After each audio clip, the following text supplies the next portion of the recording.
Shelly Irene, Peace in the Meadow. Welcome in, guys. Today we're going to do an episode on the psychic abilities that are saved and its effects on the emotional body. Loki, we're not doing this. She's been a brat all day. Hiya.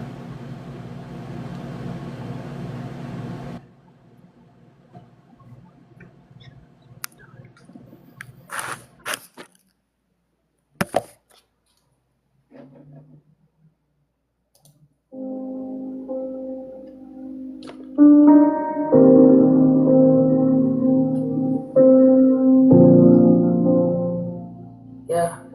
Everybody tells me, keep your head up. What if I'm tired of holding my head up? What if the world got so backwards I can't tell truth from the ones trying to dress up? People say love, but they weaponize the sirens. I don't fit in with the fake and performative. Everybody's talking, nobody absorbing it. Everybody preaching connection and healing till somebody real walks in feeling enormous. And I don't mean ego, I mean pain. I mean nights going numb in the rain. I mean texting somebody you trust and stare at the screen when they drift away. And I know people got lives in their own damn battles, but tell me why kindness feels so conditional. Tell me why closeness feels so dismantled. I've been carrying grief like a stone in my chest, trying to be strong while I'm losing my breath, looking for warmth in a world gone cold, trying to find home in the people I hold. Maybe I'm tired, maybe I'm bored, maybe this version of me's been at war, trying to keep faith when the light gets torn, trying to feel love without begging for more. And I don't want to die, I just don't want to disappear alive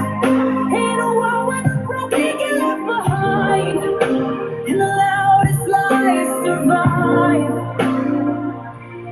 If there's a road, if there's a spark, if there's still something beating in this heart, don't let me drown in the dark. Look, I've been through hell and I made it back. Still got burns where the flames were at. Still got ghosts in the back of my mind saying nobody stays, better face the facts. But I can't live like that. Always bracing for attack, always one foot out the door, always giving my soul and expecting less, so rejection don't hurt anymore. That's survival, not living. That's fear dressed up as wisdom. That's what happens when your heart gets trained to believe love comes with conditions. And lately I've been asking myself, what do I even need? Not validation, just somebody who sees the parts of me underneath. The grief, the rage, the hope I still carry at minimum wage. The part of me begging for something real while the whole damn world's on the stage. If I let go of the moment, would anybody stay? If I stop being the strong one, would I fade away? Maybe I'm tired, maybe I'm torn, maybe I've carried too much for too long. Still hear a pulse underneath the storm. Still hear a voice saying you gotta hold on. And out of this pain, ain't the end. Even if I gotta start again, 'cause somewhere beneath all the wreckage and scars, there's still a heart that wants connection again. If there's a road, I'll walk through dark, even if I've got one small spark. 'Cause maybe the world feels backwards now, but I'm still here, and that's the start.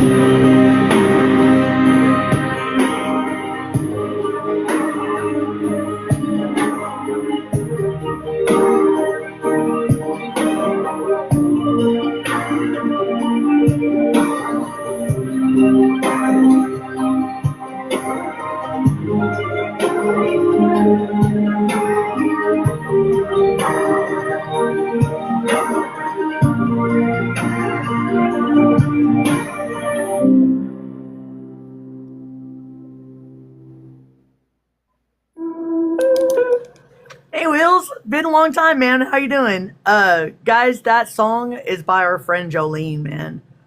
She hey Brenda, I just sent you an invite. She sent me this song, I think through Facebook. I can't remember. And I'm talking about like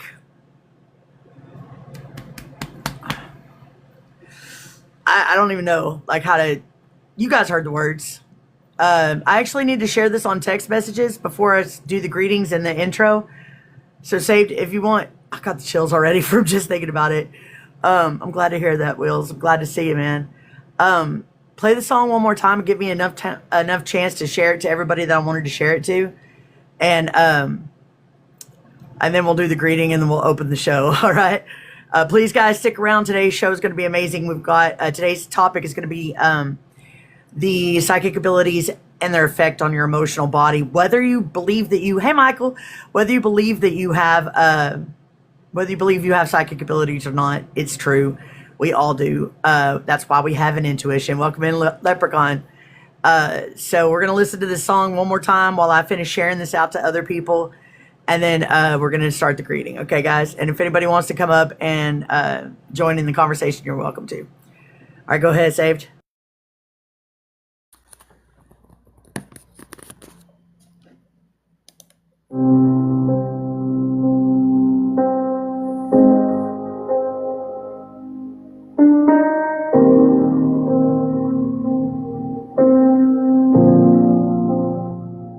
Yeah.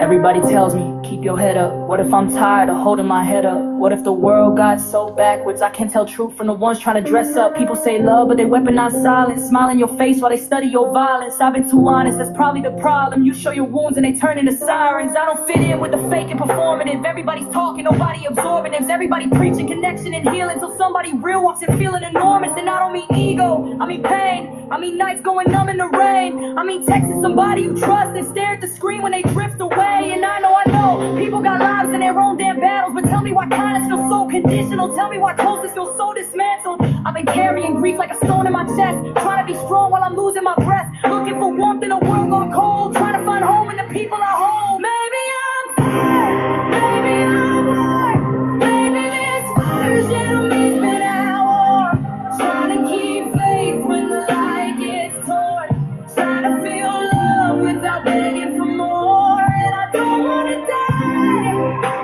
I just don't wanna disappear alive in a world where the broken get left behind and the loudest lies survive. If there's a road, if there's a spark, if there's still something beating in this heart, don't let me drown in the dark. Look, I've been through hell and I made it back. Still got burns where the flames were at. Still got ghosts in the back of my mind saying nobody stays, better face the facts. But I can't live like that. Always bracing for attack, always one foot out the door, always giving my soul and expecting less, so rejection don't hurt anymore. That's survival, not living. That's fear dressed up as wisdom. That's what happens when your heart gets trained to believe love comes with conditions. And lately I've been asking myself, what do I even need? Not validation, just somebody who sees the parts of me underneath. The grief, the rage, the hope I still carry at minimum wage. The part of me begging for something real while the whole damn world's on the stage. If I let go of the moment, would anybody stay? If I stop being the strong one, would I fade away? Maybe I'm tired, maybe I'm torn, maybe I've carried too much for too long. Still hear a pulse underneath my storm. Still hear a voice saying you gotta hold on. And out of this pain, it ain't the end. Even if I gotta start again, 'cause somewhere beneath all the wreckage and scars, there's still a heart that wants connection again. If there's a road, I'll walk through dark, even if all I've got's one small spark. 'Cause maybe the world feels backwards now. I'm still here, and that's the start.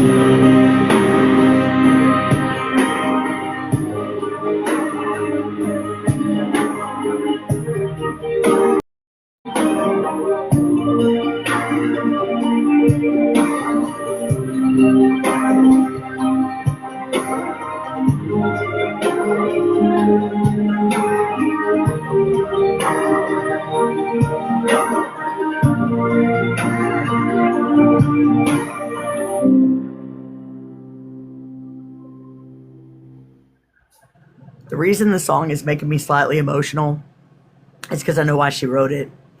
I don't want to put her business out there, but she had a very deep loss very recently. And that was beautiful. Sorry. That was a beautiful way to honor it. I just put makeup on. God damn it. Why am I crying? Anyway, so let's get myself back in the... Hi, Michelle. Get myself back in the thing here. All right, back in the zone. Sorry we had to listen to the song twice, but it was very powerful. And our friend Jolene wrote that, and it was beautiful. And I asked her if I could use it for my advertisement, and then I asked her if I could use it for the opening song, and she said yes. So I was glad that she let me do it because I felt like you guys needed to hear the lyrics.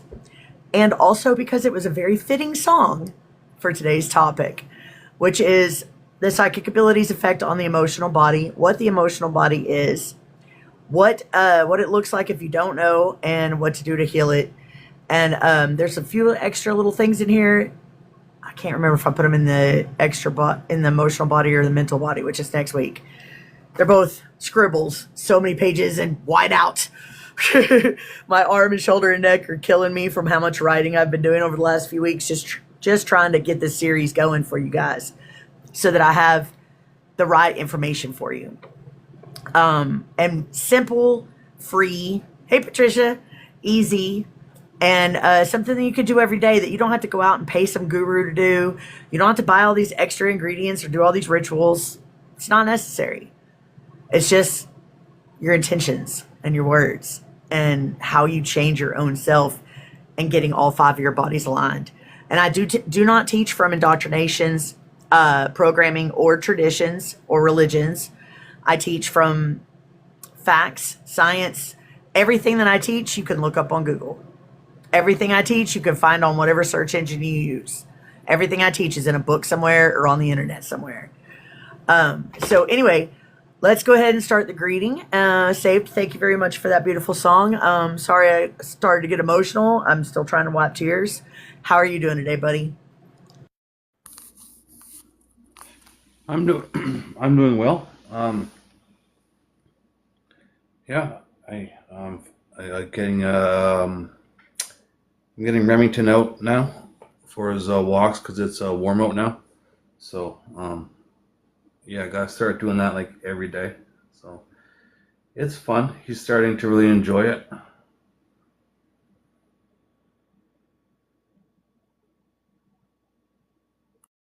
That's awesome. Yeah. So what's warm to you? Being a Texan, I have to ask. What's warm to you? At least because it's so cold. At least when it gets to like 20, it's warm. 20's warm. Do you hear that? Do you hear that, Bear? 20 is warm. She said no. She's not about that life. She's an old lady. She gets cold. Over 30 is pretty hot. Over 30 is pretty hot. Although, that's right. You guys have a different system than we do, though. Right? To Celsius instead of Fahrenheit? Yeah, yeah, Celsius. So that would be like What? maybe like 82 Fahrenheit. I'm just guessing. That sounds right. That sounds right. Ah! What is your fucking deal, dude? Sorry, she and I have been fighting for 2 hours now. She refuses to eat her food for 3 days. 3 days. Not a single bite of food. Only treats. Only. She will not eat other thing. And I'm refusing. Because I'm not doing that. You will eat your food. You're not just going to eat treats. So we're having a battle of wits right now. Hi, Brenda. How are you, dear? Doing very fine. Hey, so when you hear the Fine. number 9, what does that mean to you? Well, 9 is the number of completion. It's also the number of the philanthropist. I can never say that word. 9 is also my soul's urge, which is the philanthropist. Basically, 9 is a number of completion. It means that you're about to start a cycle over. And it also means that you're going to take whatever that you've learned. Hopefully, you're going to take whatever you've learned and pass it on and share it with other people, which is what we're doing here. Do you know every number comes down to a number 9? No, I think I remember hearing something about that a long time ago, but go Can I ahead. ask you a It's your main question? number, Leprechaun? Give me 2 numbers.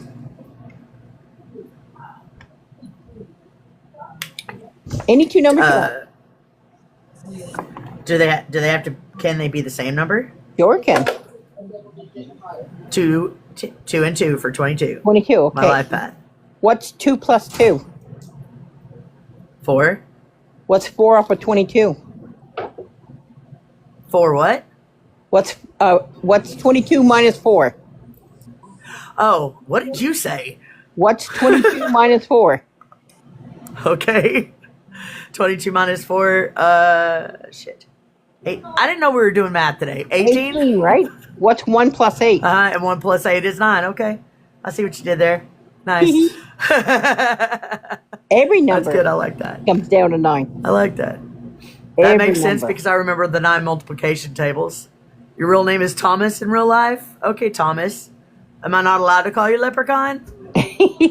I like Leprechaun. I messed up my Leprechaun painting, by the way. So I have to start the rainbow part over, but it's okay. But okay, Thomas, would you like to join the panel and say hello to everybody? In the meantime, I'm going to get us started. So even if you don't think that you have an emotional problem or an emotional body problem, or even if you don't believe that you're psychic, please stick around because I promise you're going to have something in this episode that is going to totally hit home. You're going to see it, you're going to feel it, you're going to know it, you're going to be like, God damn, that's me. Why didn't I notice before?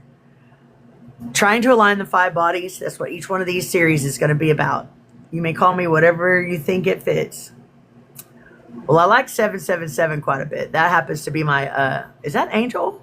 What? Hi, Angel. How you doing? Yeah, of course it is. That's why I did that. Hi, Tanya Lynn. How you doing, brother? Good to see you. The 5 bodies are the physical body, which we covered last week. The emotional body, which we're going to cover today. Mental body is next week. And the spiritual body is the week after that. And the psychic body is the last one. I figured something out during all of my research, and that is alignment. I've been curious as to what it is that we're aligning to. I even said it in my poem, The Why Child. I can't remember how I worded it, but it doesn't matter. 9 is for completion of oneness with consciousness. That's right. Hey, Kareem, welcome in. Our community just teared up. Oh, sweet. Thank you. So anyway, I figured out that the alignment was never with source or each other or one consciousness or our memories even. None of that stuff mattered. I mean, yeah, all that stuff is great and it's extra and it's happening anyway, so you might as well learn about it. You might as well understand what's going on. But alignment this whole freaking time was aligning your 5 bodies. Your physical body, mental body, emotional body, spiritual body, and physical and psychic body. And I've been saying it since the beginning. And I just didn't realize that I was right. Clear cognizance again. Sorry. I'm not being arrogant. It's just standing in authority, I swear. All right. So today we're going to talk about the emotional body. And we're going to know, who is this? Oh, it's Michelle. Come on in. I'm going to say hi to Michelle first. Hi, baby. How you doing? Good to see you.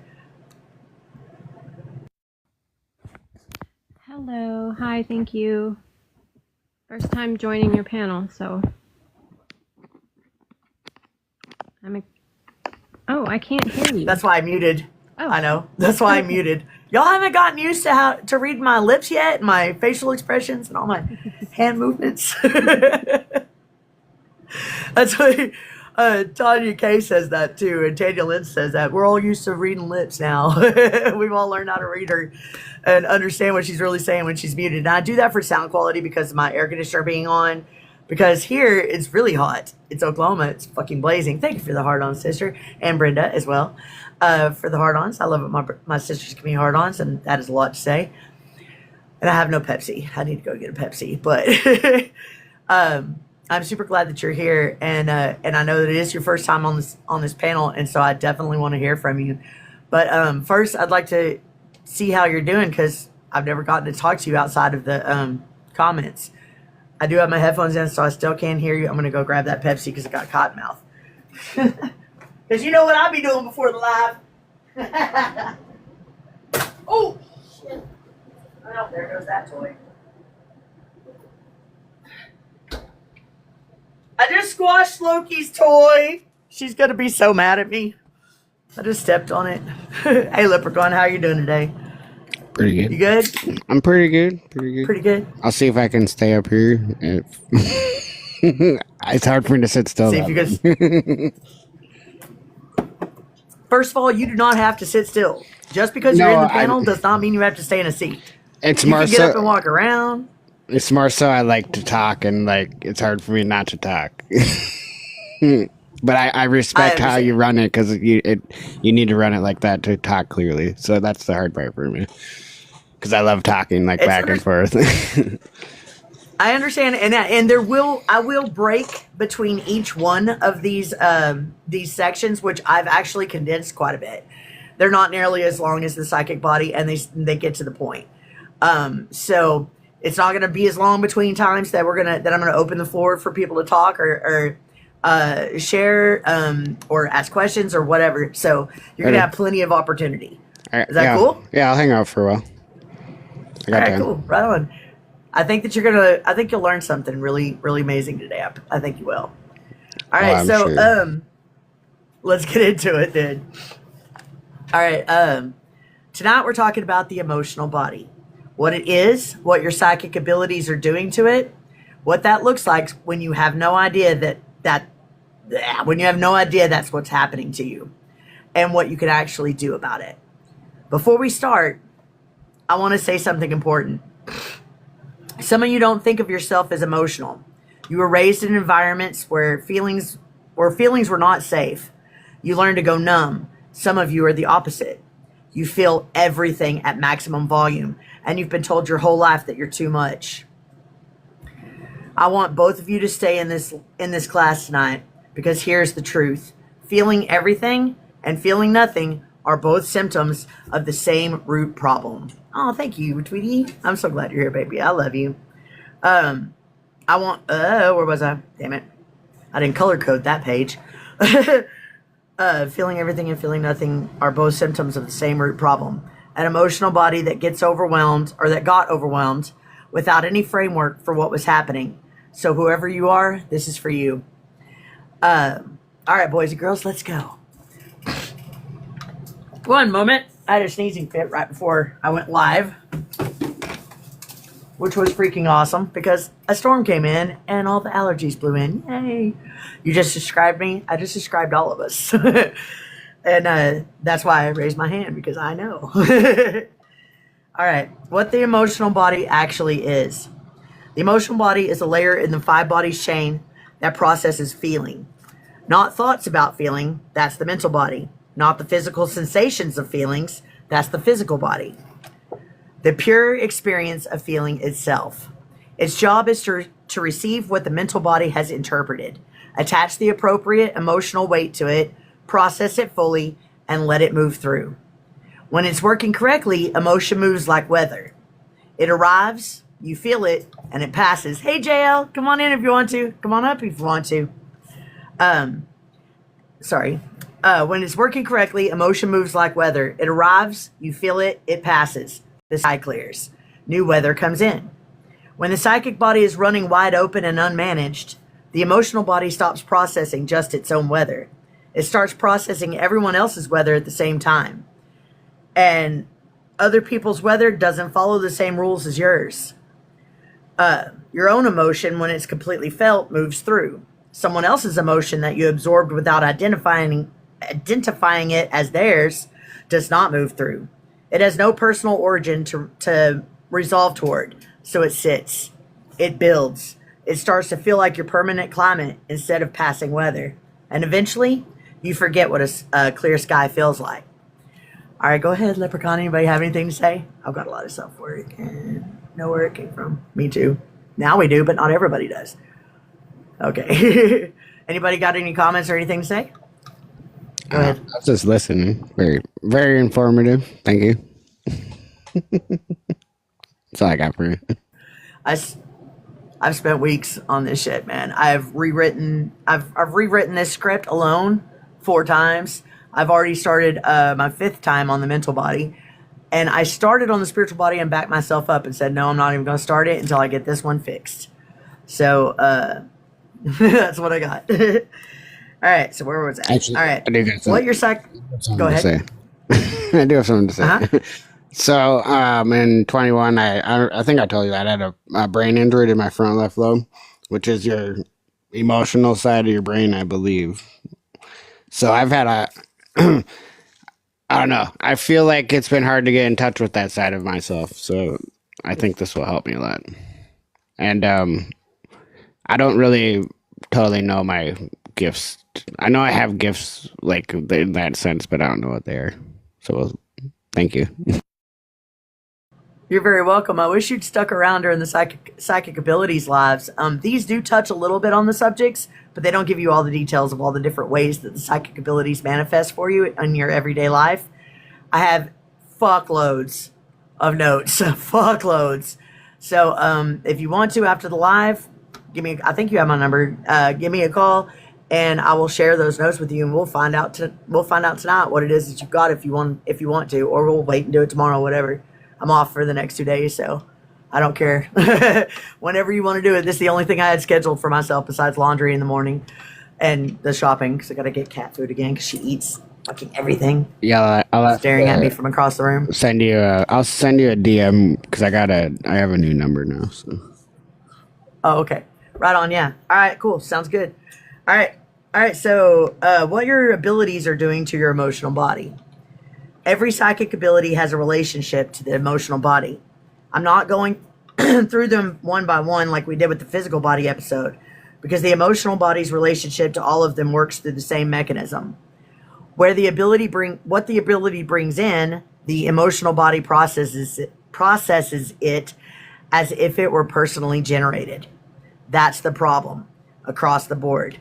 But there are few abilities whose connection to the emotional body is specific enough to call out. Thank you, Lily, for the hard on. I love my sisters to be hard ons. Come on in, come on up if you want to. It's good to see you, babe. Ow, goddamn arm. All right, so clairsentience hits the emotional body the hardest and most directly. You don't just know someone is grieving. You feel the grief as if it belongs to you. Oh, sorry I missed the hard on, brother. I love it when my brothers give me hard ons. 2 seconds. I'm going to pause on clairsentience so I can say hello to Lily. How you doing, Lily Vibes? Hey, girl. Good. How are you? You're doing what? You're almost in bed? No, I'm good. How are you doing? Oh, I thought you said that. I thought you said you were almost in bed, dude. Okay. I wish. I'm doing great. Good. You look good. Dude. You look good. Oh, thank you. You're welcome. Thank you. Little sexy I stood in the mirror and was like, sexy thing. is she going to like it? Is she going to think I'm pretty? You're so pretty. You're so pretty. All right. Dude, I'm trying so hard to learn to take a fucking compliment and not deflect it and not make jokes about it. So hard. It is the hardest fucking thing I've ever learned in my life. Changing my mindset from self-unaliving thoughts was not as hard as this is, as trying to fucking take a compliment, dude. I'm like trying so hard. All right. So clairsentience, here we go. Clairsentience hits the emotional body the hardest and most directly. You don't just know someone is grieving, you feel the grief as if it belongs to you. The emotional body can't tell the difference between your own genuine emotion and a clairsentient impression. It processes both as yours. Over time, your emotional body baseline shifts to match whatever environment you spend the most time in. And you have no idea it's happening because it all arrives in your own emotional frequency. Anybody have anything to say about clairsentience or the opening of that little section? Or question? Or How do you know nope.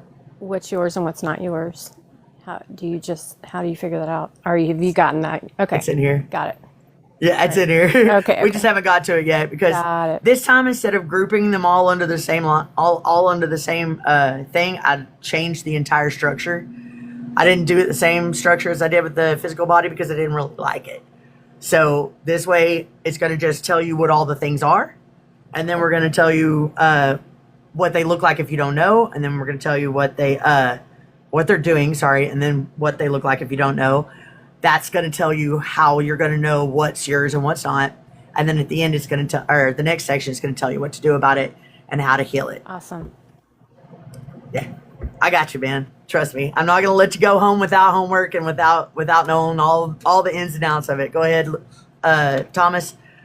You gotta change your name to Thomas on there. Hey, Chloe. That was just my reference to the number 9 is because my real name is Thomas. You can call me the Leprechaun though. I like that too. But I was wondering, are you talking about like when you're around people and you get like random thoughts that you like know aren't yours? David. Is that what you're kind of referring to? That could be one of two things, and we're gonna get to that too. It's actually not much farther down. One of them is claircognizance. The other one is telepathy. Telepathy, not telekinesis. I get those two confused sometimes. I also have brain damaging, Leprechaun.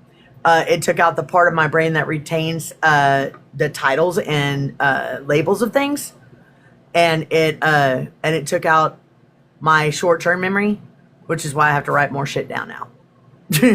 So yay. And then I lose the fucking book because that's how short my memory term is. I'm not sure. I'm still learning. Like, I don't really know what parts are affected because I never really got any like direction to that. I just know I'm different. That's all. Geo Nation and Reset, Rebuild, Reclaim. I don't know who you are. Your energy feels familiar. Quote of the day: people will judge you, but the right people will admire your courage to keep going. That's true. Geo Nation, it's good to see you, man. You never come to my live, and I'm happy to see you.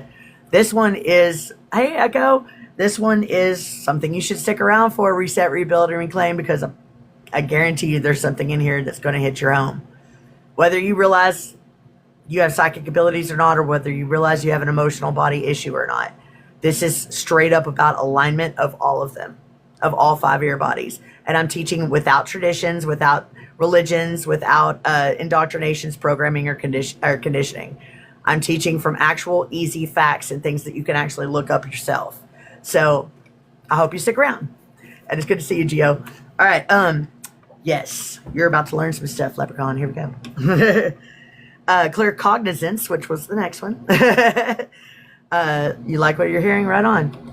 Claircognizance drops the full emotional weight of a knowing into your emotional body instantly, without build, without preparation.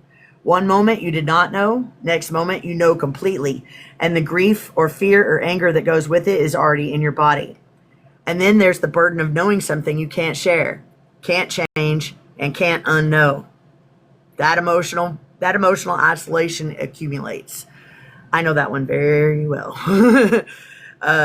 Anybody on claircognizance before I move on? Okay.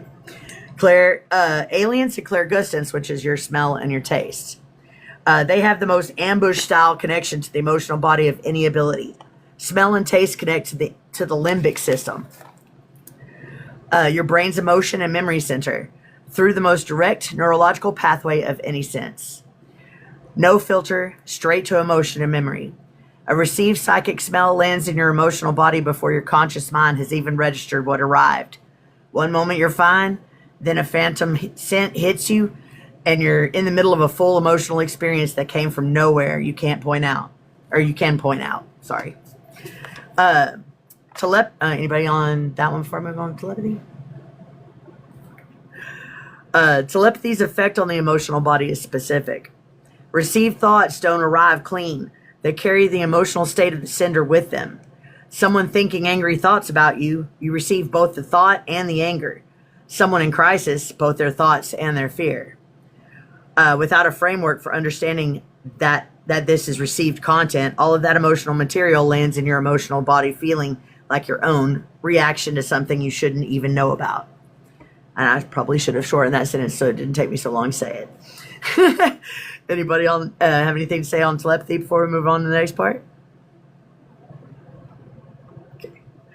Empathic absorption, which I only added this one because really, honestly, I feel like it's hey Tina, I feel like it's the exact same thing as clairsentience, but it's not, because clairsentience is something that you are more aware of. You're more aware that you're an empath. You know that you're an empath. But empathic absorption, most of us are not aware of that. And the more we talk about empathic absorption, the more I think people are going to be like, damn, I thought I was an empath, but really it was empathic absorption.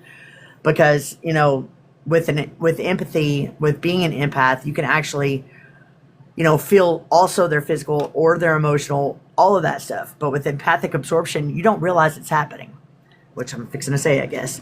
Empathic absorption is the one that lives almost entirely in the emotional body. It's not technically a clair. It's the full body open reception that runs continuously without an off switch. You don't choose to absorb. It just does it. Everything in your environment, the ambient emotional content of every person nearby, the emotional residue left in spaces by people who were there before you, and all of it landing in your emotional body all day. The result over time, no clear sense of your own actual emotional state, because you have been living inside everyone else's feelings long enough that they feel like home. Hi, Diane's brother. What's up, Salvatore? Good to see you, brother. Anybody on that one before I move on? Okay. I don't think I should stop on the mini section. Stop on the big ones. I can relate to that. I'm used to swaying, and I can't read and sway. So I'm trying to force myself to fucking be still, so my whole body's like, I can't fucking do it. It drives me crazy, man. Go ahead. Who had unmuted? Nobody? I thought I heard somebody unmute. Okay. Mediumship and channeling has the heaviest cost of all the abilities, because you're temporarily allowing a non-physical presence to use your emotional body as a vehicle for expression.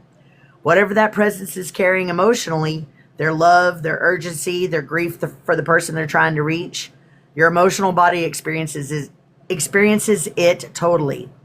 The post-session emotional exhaustion has been described as feeling wrung out by experienced mediums. Not just tired, emptied, because the emotional body was used as a conduit for a volume of emotional content that wasn't yours. Yeah, right. I mean, it's ADHD and autism. I have to sway, and then I can't read when I'm swaying, and then it forces me to fucking be still, and I fucking can't do that. Sorry. Just being stupid. This for Star Family contact specifically, many people experience what feels like homesickness during or after this connection. A grief for a state of being the human experience can't provide. That grief is real. It deserves to be recognized instead of dismissed. And light language, when you channel it, the frequency carries emotional content your conscious mind didn't generate. That frequency lands in your emotional body the same way it lands in your audience. Spontaneous tears during light language transmission. Can you sway with your notes so they sway? I tried that. My eyes won't adjust. Trust me. I've tried all the ways, just sitting here writing the notes. Are the emotional body's response to frequency contact, not the personal emotion. So it's saying if you start spontaneously crying when you hear or speak light language, it's not sadness. It's just straight up responding to the frequency. So for telekinesis and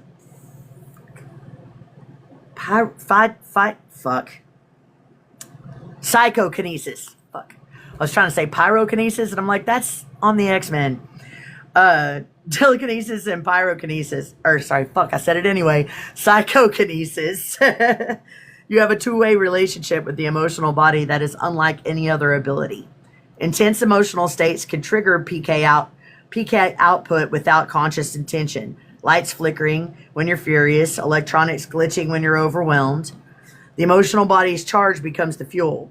And the reverse is also true. Learning to work with PK intentionally requires emotional regulation. The ability demands it. People with strong PK who learn to use it intentionally often develop strong emotional regulation as a direct result because they had no choice. And I find that absolutely fucking fascinating, and that's why I shortened that. That was like 3 pages long originally. And that's why I shortened it, because I was like, it's going to get missed if I don't make it quick and brief. Because, dude, that is serious shit. When you are unaware of your telekinetic abilities or your psychokinetic abilities and you get emotional, this usually happens during puberty too. We found this out in the psychic abilities episodes. That's when lights flicker. That's when electronics skits out, you know, shit like that. Your TV flips or your car just suddenly dies. That kind of stuff, where you pick your phone up and now it's flashing. That happens to me all the time, by the way.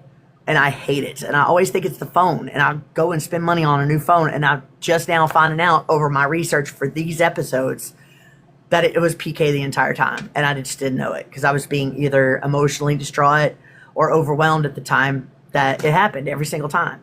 And now I'm seeing it happening at work when the people are bullying me.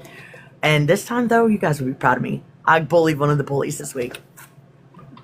Made him fucking pissed off. I was like, oh, you don't like it when you're dishing it out, but you like it when you're dishing it out, but you can't take it? Is that what's happening here? I was so fucking bullying to him without being bullying. I'm kind of sad about it, though, because I don't like being that way, but at the same time, little punk deserved it. He was fucking threatening in front of customers, calling me a dumb bitch and threatening to punch me. He's the same age as my fucking son, bro. Like, who you punching, boy? You don't know me. But if you feel froggy, go right ahead. You're an adult, so let's go. I just hate for everybody else to see that. But he was staring me down, and while he was staring me down, my phone starts glitching. And I wasn't even feeling upset. I wasn't having any anxiety or nothing. I wasn't feeling triggered or bothered by his little bullshit. I was just like, oh man, you're a sad, pathetic little punk, aren't you? And that made it matter than all the shit he was saying to me. A cop? No, they don't. Not in this town. They don't give a fuck. At all. At all. The cops have been called on him many times from the store and coworkers, and the bosses don't do anything about it. So I had to take matters into my own hands. Water? Fight fire with fire. Yes, ma'am, Brenda? Get to his water and put Huh? some X-Lax in it. Fix him good. Dude, no better. Put eye drops in his drink. There you go. Have we all seen The Wedding Singer? Was it Wedding Singer? No. It was Wedding Crashers. I think karma will have its way. The universe balances itself. I'm not doing that. Do what? The universe I'm not naturally gonna do that. balances itself. Don't worry. You know what? I know, but I just hate to. Go ahead. I've been waiting I for get him when the job got off work. And as soon as he stepped off the premises, he'd be getting a 5-knuckle sandwich. See, but I'm not. That's what he's doing it for. He does it for that reaction. He wants that Well, I reaction. didn't not Because if you react hit to that. him first, you get in trouble. Hey, if there's He no wants- witness, He just wants That's a the pay big you hug. deserve. Yes, Valentine. Hi, baby. if there's no No, witness, I'm not going to. his word against yours. That may be all well and good, but let's face it, man. I've just in my chart research of my own self, I've found out that I actually have an authority in my system that people respond to. It's a frequency, I guess, where they know that I'm going to judge them without judging them. Like, I'm going to shine judgment on their wrongdoings. I'm going to call them out. If I find out about it, I'm going to call it out, because that's who I am.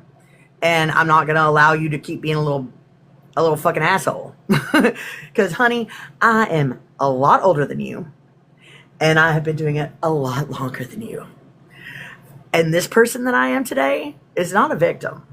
This person that I am today is healing and healing others.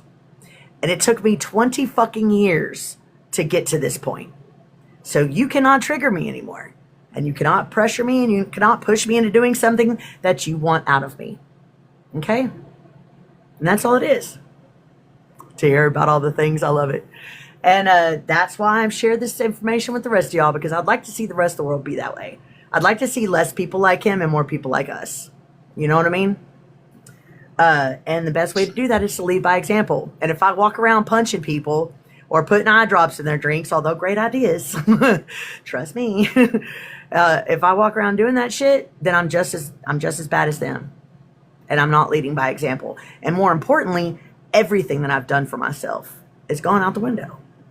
And I'm not going to let it get to that, man. I've worked too fucking hard. 20 fucking years I've worked on being who I am today.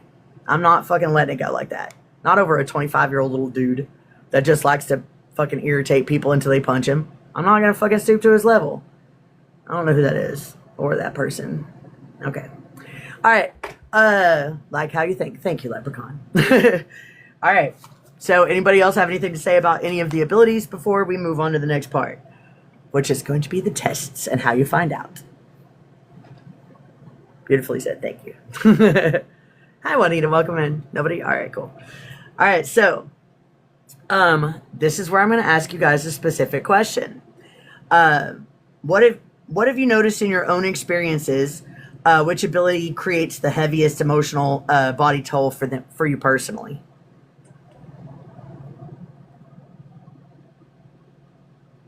Anybody? Nobody? Me, Come on, man. when I'm reading other people's resentments towards me, as it's just all hate. So it's at the same time I have to understand where they're coming from and understand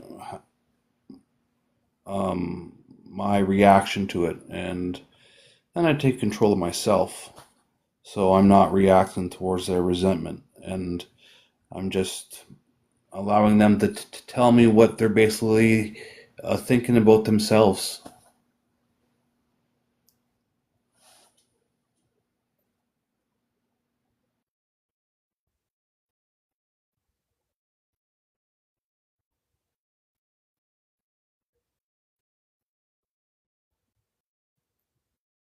I just totally spilled water all over myself.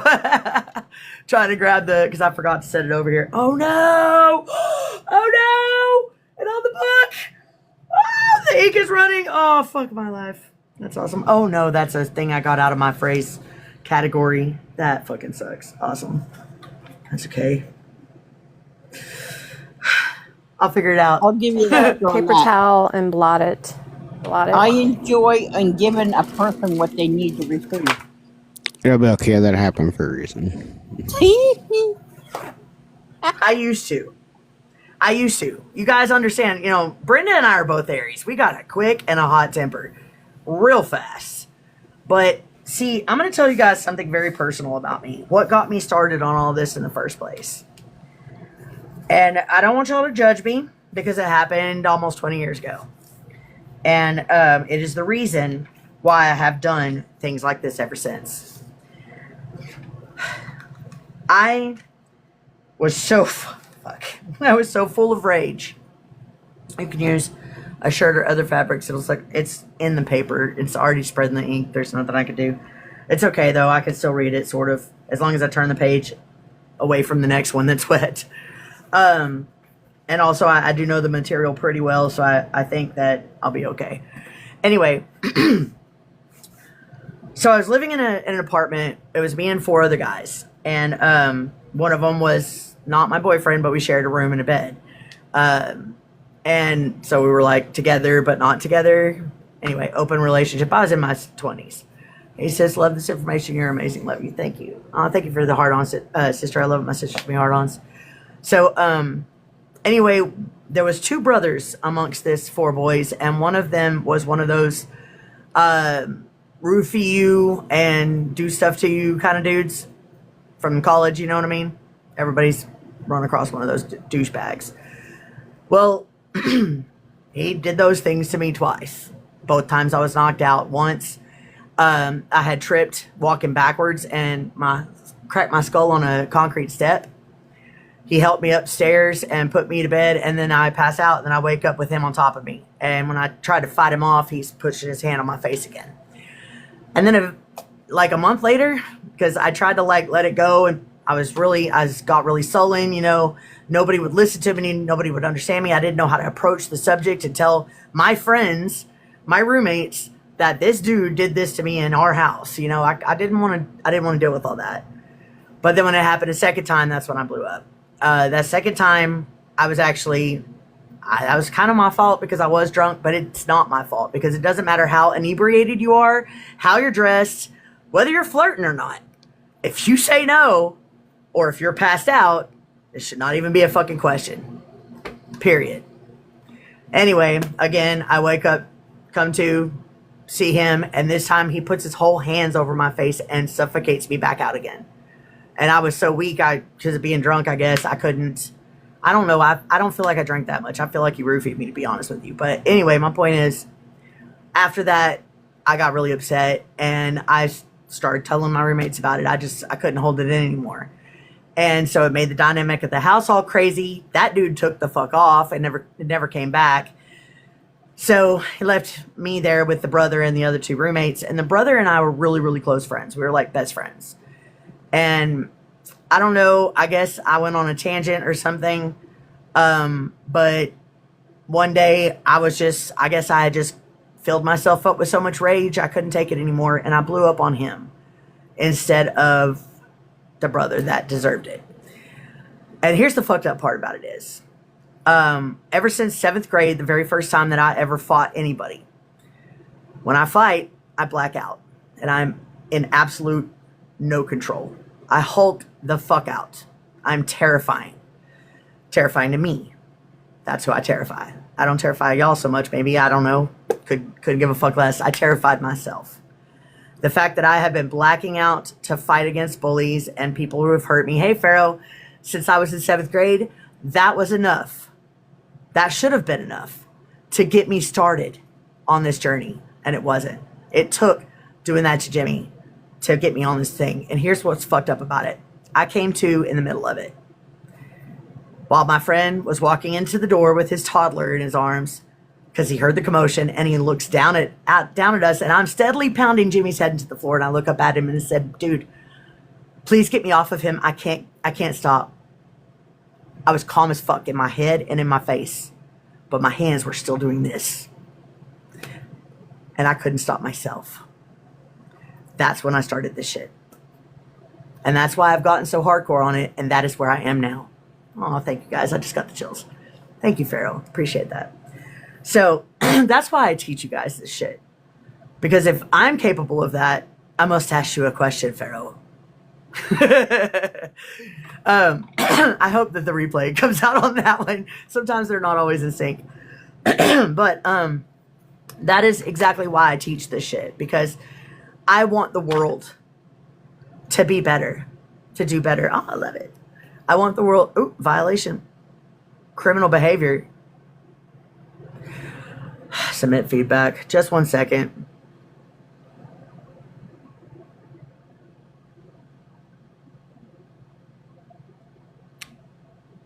Okay.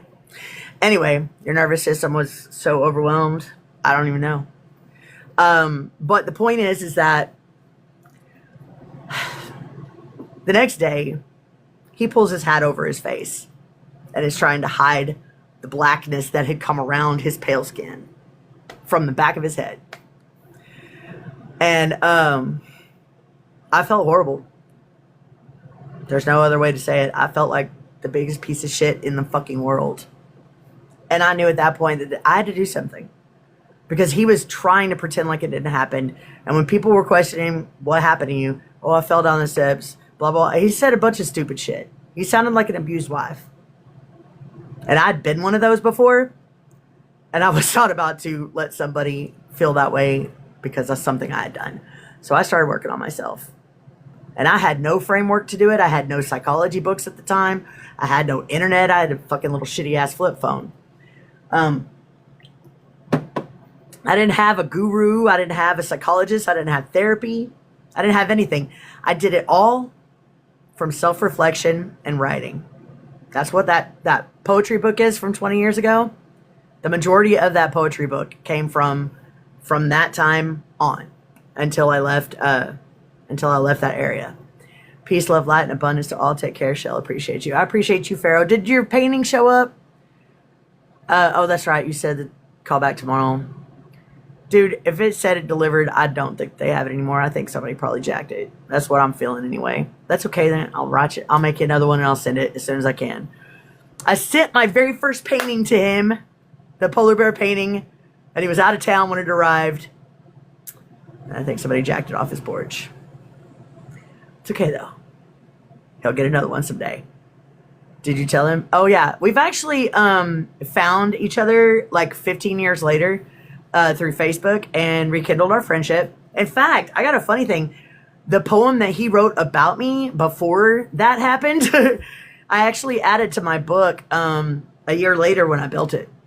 It's the only poem in that book that was not written by me, but it was written about me, and I have had other poems written about me that I did not include, but I included that one because of the way that he handled things and the way that I changed over it. It was a definitive moment in my life, and it was exactly the thing that needed to happen, even though it's, to me, the worst thing that could have. That rage should have gone to anybody else but him. He's too sweet of a person for that. And the fact that he handled it like that, instead of throwing my ass in prison or something like he should have, I would have. If my friend had fucking hulked out and freaked out on me, I'd be calling the somebody. She's fucking crazy. She needs to go get checked out. I did all of this self shit myself without therapy, without books, without internet, just from self-reflection and writing. And that's basically the premise of my teaching, is that everything I can teach is just as simple. Now, I took too long to get there, but that's why I shorten it for y'all. All right. So now that I've shared that super extra personal thing with y'all, shall we continue? Or does anybody have anything to say before we continue?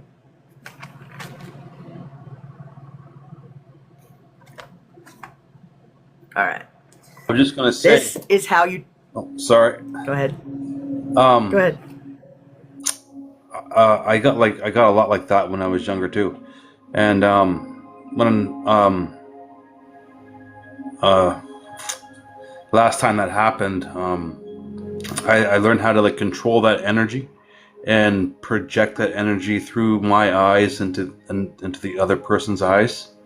And if I've ever had any kind of experience like that where people are trying to get me to that level, I just give them that look and they just like instantly back off. It's like projecting that energy. It's a pretty neat defense. It's kind of like in Teen Wolf when he just shows his eyes and then the guy starts to pee himself.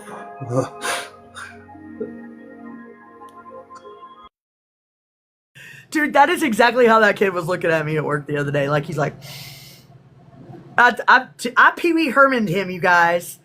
I Pee Wee Herman'd that kid. I totally did. I was like, oh, do you like what you see? You should take a picture. It'll last longer. And I posed.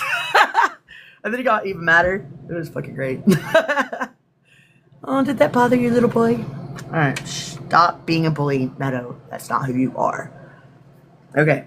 So this is how you tell the difference in things. Did this arrive? The 4 tests. Regardless of which ability is generating the emotional content in your body, the question is always the same. Is this mine or did this arrive? Here are the 4 tests that work across all of them. Test 1 is the origin test. Can you trace this feeling to something in your own life right now? If yes, it's yours. If you genuinely cannot find a personal origin, it came from somewhere else. Thank you, David. I appreciate that. Test 2. I feel like you guys should just y'all should write these down. Do you need to write these down? Do you want to write these down? If not, I'll slow down. Or if so, I will slow down rather. Okay. Test 2. The timing test. Did this arrive suddenly with no build? Your own organic emotions develop over time. Absorbed emotions land sudden and sourceless, not yours. Good test. Test 3 is the location. Remove yourself from the space or person. Go somewhere alone for 10 to 15 minutes. If the feeling lifts or reduces, it wasn't yours. It generated from the environment or from somebody in the environment. Hello, I don't know how to say your name, George. Welcome to the meadow. Test 4 is the body check, and this is the one that I actually trained myself to do this shit when I was young before I had any idea what it was called or that there was even a thing. Vampires suck. I love that name. Suck you. That's cute. All right. The body check. Before any interaction, note your emotional baseline. After, check what is new. Anything that wasn't in you before and is in you now arrived from outside. Release it as not yours. Every single time I say my bro-in-law, my gut turns. Dude, when your body reacts, thank you. When your body reacts like that, and my body was reacting in a nervousness, I don't have fucking anxiety. I don't. But I would get fucking anxiety attack. My whole fucking body would just shake like a leaf every time I'm around these evil people, these couple of evil people. And I get that. If your body's reacting, dude, pay attention to that. Note it. Understand why it's happening to you. It's because that's your psychic abilities. That is your clairsentience in the physical form. It's your body telling you. It's your spirit, your soul telling you, this motherfucker's no good. Stay the fuck away from them. If you get a negative reaction, like your gut turning, that's what that is. If you get gut flipping like light, then it's, oh, maybe I'm nervous because I like them. Go ahead, Lils. I just want to second that. We should always listen to our first instinct, which is our gut feeling. That is your true intuition. Everything else after that is our emotions and whatever else. So it's always best to listen to what you first feel. And I wish I would have known that 10, 20 years ago. That's why we have classes, Lily, so we can teach everybody so they don't take 20 years to get to where we are now, right? I feel Also, like, I want to... can I Go say, ahead. can I say something? Yeah. I feel like it's, for me, it's, because I don't feel like I really feel feelings too much, but I have a lot of thoughts. So to me, it's like a first thought. That's what I was going to say. It's not It's like, always feeling for everybody. Just pay attention to the thing that's happening to you. That happens every time. Sometimes it's feeling for clairsentience. Sometimes it's thoughts for claircognizance. I think you're claircognizant anyway, Leprechaun, but I knew that already, so go ahead. yeah, I mean, I have like smells and stuff are huge for me. So Yeah, clear aliens. yeah, Do you know a lot about the clear aliens? No, I don't know that any of these terms. So I'm just listening mostly. Stick around. Stick around and keep coming to class because for the next couple of months, this is pretty much all we're talking about in the meadow. Not just the 5 body alignment, but your psychic abilities, your spiritual abilities, who you are and who you came here to be and what you came here to do. All of that shit is going to come out over the next I've got the next 2 months mapped. Like, I had some kind of claircognizant thing happen to me 2 months ago, I think. Whenever, like, the first week I was in this house, when I was just furiously cleaning everything in it, what happened was during that cleaning, when I'm cleaning or writing or whatever, that's meditation for me. And that's when I get my best knowings and my best visions and shit. And it was like, okay, look, here's your next few steps. You want to know so bad? Here they are. Boom, boom, boom, boom, boom. Look, I'll even give you the dates. And I was like, oh, great, cool, awesome. My brain literally pulled up a calendar. Like, I don't have a fucking calendar in my brain. I have no idea even which month has 30 days and which one has 31. What the fuck? How did it do that? That was claircognizant. It came fully fucking formed. That's claircognizant knowing. Yes, sir.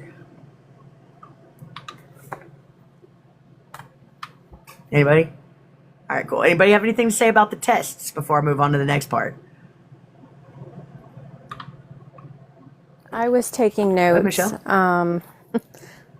Really fast, so I think I'm okay. Do you want me to say them slower? The 4 tests? Is this mine or did this arrive? Can you... Wunderbar. No, I can't read. Can you trace the feeling to yourself? if no, it's someone else's, right? I think if it's mine or did it arrive, that's a big one. So that kind of makes a lot of sense, even like it's all implied there within that one little Is sentence. it mine or did it arrive? Is the root of all the other sentences, of all the other tests. It's just telling you different ways to check to see if it's yours or not. That's all it is. But that's the root. Yes, that's all you really need is that root. Are they enjoying my live? Are they enjoying my gold star and my swing? Look what else I did, you guys. That's adorable. Oh, it's backwards for y'all. Fuck. On. It's on. That's for when I know. We're on. That's for when the ones come in that are just like, "Hey, pretty, where are you from?" Your wildest dreams. That's actually a very good idea. I have to I love the gold compliment you star. on your creativity. Visual aids are always good. Well, I had a gold star before when I was still in East Texas. It was just it was construction paper and it was yellow and it was on I had stuck two chopsticks together. And I just happened to be at the thrift store and this was a dime. Oh, wow. And it was unpainted. And I was like, this could be a million fucking things. Canvas is all I thought was canvas. Yeah, it makes And it then, fun and playful. Sorry, Oh. I'll mute my... Yeah, exactly. No. You're great. You're allowed to talk. We feel like it's all mine and my job to clean it up or fix it. That is going to be coming up in next episode, JL, what you just said there. But are y'all ready to go on to the next section? Fuck, I don't know where to set it. My desk is so covered in crap. Yeah? All right. Insecurity versus accurate reception. And this one has gotten my ass a few times. This matters for anyone actively developing their abilities. A psychically active person with unresolved emotional wounds can't reliably tell the difference between accurate psychic reception and their own wound speaking. It's happened a few times. Both feel like knowing. Both feel certain. One is information. One is your history dressed up in psychic clothing. Here's how to tell them apart in real time. When it's your wound, the certainty arrived with strong emotional charge attached to it. It connects to a pattern from your personal history and it arrived after a trigger. When it is accurate reception, it arrives quieter, more neutral, less personally charged. It connects to the other person, not to your history. And it tends to arrive before you have a personal reason to be concerned. The knowing precedes the trigger. That sequence difference is the clearest real-time marker between the two. Tweety quit scrolling out, dang it. This is why emotional healing is not optional for psychic development. It's the calibration of the instrument. Every piece of personal emotional material you clear is also psychic development. Those two aren't separate projects. I'm just teasing you, Tweety, when I said that. Oopsies, is cute. Anybody have anything to say about that? Or comments or questions? Can you repeat that? Sorry, go ahead. I just want to say, Which part? Go ahead. if I'm believing a lie, that lie lives within me, and then I'm insecure with myself. So that's why I question everything. I don't believe anything. Question everything. Always. Always. And let me answer Juanita's question real fast, and then I'm coming back to you, Michelle. What if you sometimes feel the other person's feelings? How could we tell them apart? That's where the question that she wrote down comes in. Gotta back up for that. Was,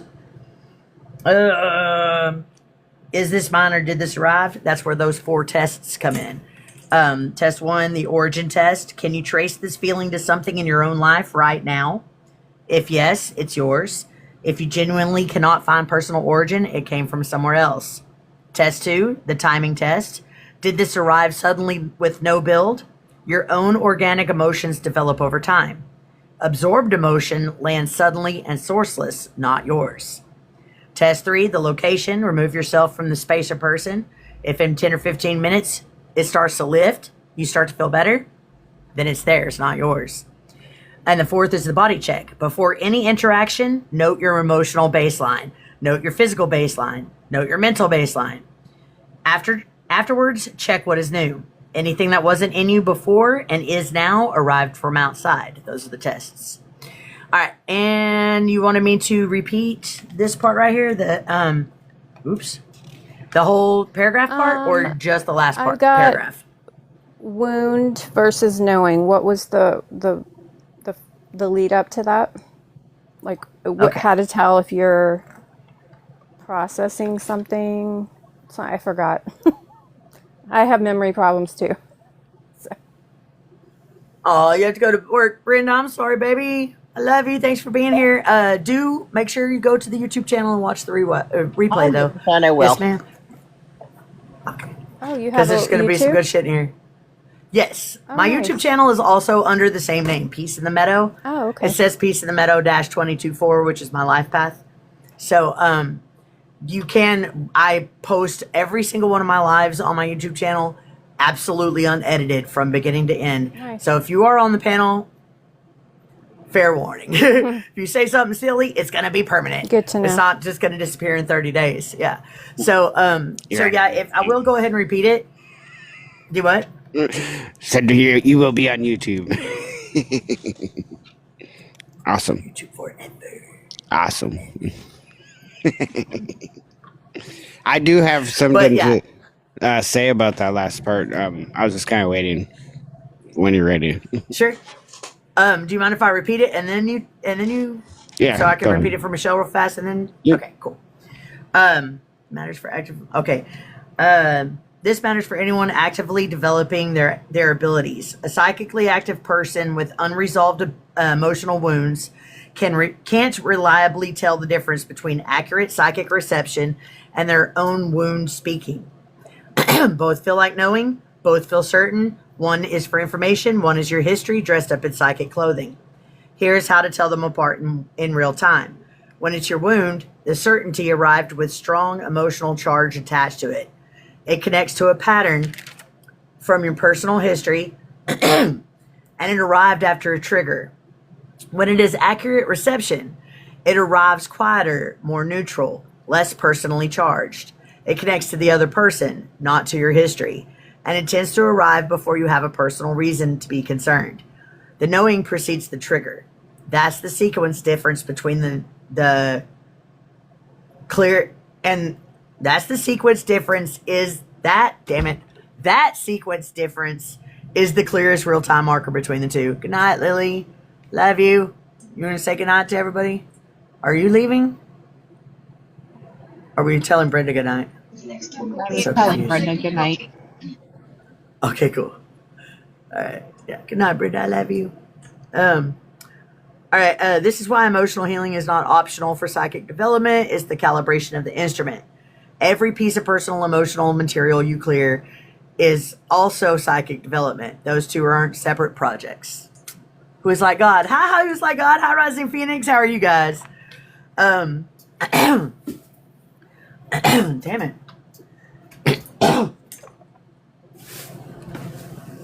I'm still dealing with this lung infection. It's not as bad, but I'm still coughing shit up.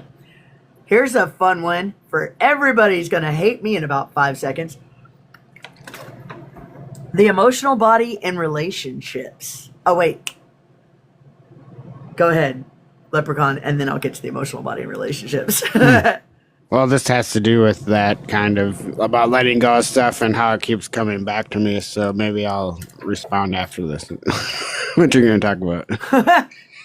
All right, here we go. The emotional body in relationships. In close relationships, the emotional body of two psychically active people can become deeply merged without either person realizing it. You start feeling their states before they've spoken. They may carry your unprocessed material as their own. Untangling who is actually feeling what is some of the most important work a psychically active person can do. In relationships with people who are narcissistic or energetically predatory, whether they know what they're doing or not, this dynamic becomes dangerous. Facts. Yeah. These individuals offload their unprocessed emotional content onto empaths. They discharge into your field. They feel relief. You get flooded with material that isn't yours. If you can consistently feel worse after time without a certain person, heavier, more confused, carrying emotions that make no sense to your own life, you're being used as an emotional dumping ground. It's not yours to carry. Recognizing that is discernment, not drama. Hey, Carol. Good to see you, babe. Been a while. Shit, I kicked it over again. And you should stick around. You're going to learn some new things. I love you, baby. All right. Anybody got anything to say about that before I move on to the next session? I literally just I was an emotional dumping ground for somebody. And I realized that. I mean, I knew it at the time, but because of my abandonment issues, I would attach to anything. And I did a lot of, like, hey, Big the last Sunshine! couple of years I've done a lot of self-work, so I'll get more into what I was going to talk about when you're done. Let me say hi to Rising real fast, and if you want, you can. This is an open and free space for that kind of stuff. How you doing, Boo? It's been a minute. I know. I've been just working Welcome. my butt off, and I seen you, and I was so excited. I have I'm glad you're actually here. had that happen in my first, like, actual two spiritual people together relationship, me and another person, and I couldn't figure out what was going on till later. Like, it's been a few months, you know, and I'm looking back on it. A lot of it was our placements and our charts as well. So when you have an Aries moon and a Pisces moon, you move different. You process completely different. And the Pisces took on everything, all of it. And I never meant for any of that to happen. You know what I'm saying? So I've been, but the relationship prior to that, I was that person that was taking on all of it. So I've seen both sides of that. And that's where you get, Me too. the dangerous part is when they start tapping in with telepathy and the dark shadow stuff is coming out, and like they know how you're going to move When they're doing it on purpose. Yep, doing all of that, and you don't really notice it. Like you feel something's off, and don't even notice it. And I'm not saying for everyone. I didn't. I don't want to give up on folks. My inner child loves their inner child. That's where it's at. But there's a healthy way of doing it. I can't wait to hear what else you got. That is fucking maddening, right? Is that not maddening? Yeah. Like, seeing the potential in somebody, seeing the good in them, and then you're like, why are you fucking destroying me, you bastard? Sorry. It becomes that enmeshment. It's more than just, there's an enmeshment that happens, like you're saying, like people just, it's so weird. But I know what you're talking about. Enmeshment's a funny word. It is a funny word. Actually, my question after this section was, anybody experienced the emotional dumping before? So I'm glad you guys have some experience with it and want to share. So come on. Go ahead, Leprechaun, if you're ready. It's like a landfill. Speaking of emotional dumping, that's a very deep topic for me. It tends to happen a lot. You could be anywhere and somebody will just randomly come and talk to you, and you're like, okay, here's their life story. Which is like the empath in us. And should we, listen to them? Absolutely. But we should also, make sure that we are making sure that we set these boundaries. And as empaths, I feel like that is something that we forget to do.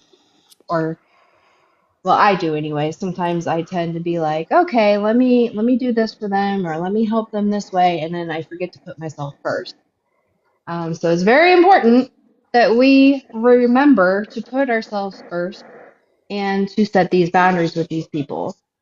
Yeah, that's all I got. All right. Thanks.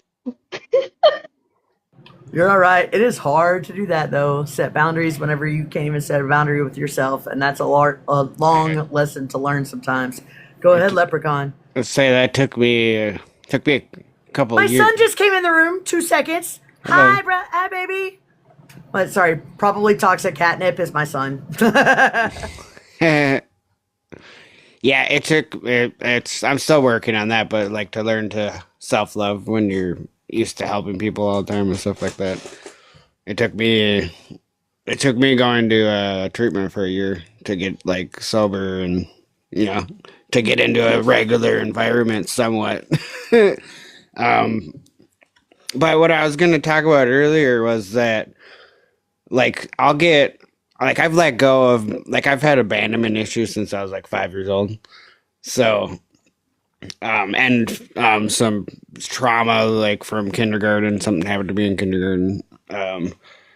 But anyway, uh recently I keep getting like an ex coming back in thought like but it's like dark thoughts like like stuff that they're doing that like I don't even think about them because I cut people off from my energy because I had to because it was just hurting me too much or I had to work on myself so I can really deal with that, which was hard to do. But now it's like now I'm learning how to come back to having emotions again because it's hard.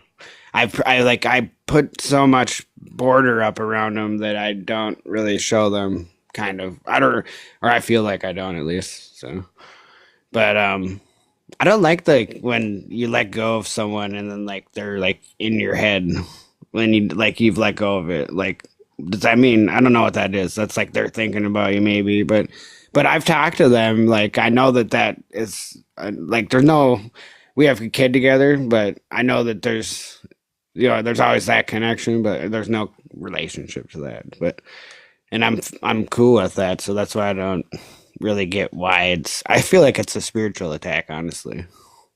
Because my loneliness is like what like hurts me the most is being lonely, and that's where I get attacked the most, and that's kind of so I'm my discernment is am I fighting my own self or is it an outside thing, you know? And I can kind of tell the difference between the two. Something, damn it, something that I figured out in the beginning of my journey is that isolation was great for a lot of things. Being alone with my thoughts was great for a lot of things. The problem is that I didn't have anybody else to bounce stuff off of. And I'm nose blind to my own smell, if you will. So you're learning you almost graduate pre-K in Hogwarts school. Hell yeah. I was nose blind to my own manipulation and my own guilt trip and my own all the things that I was doing to people that I had no idea I was doing. I didn't even recognize them as manipulative, but all of that was because of narcissistic abuse. Uh, Growing up with a narcissistic mom, and then having a narcissistic ex-husband, and then a narcissistic ex-wife. Couldn't do it once, had to do it twice. Had to learn that lesson real hard. You know what I mean?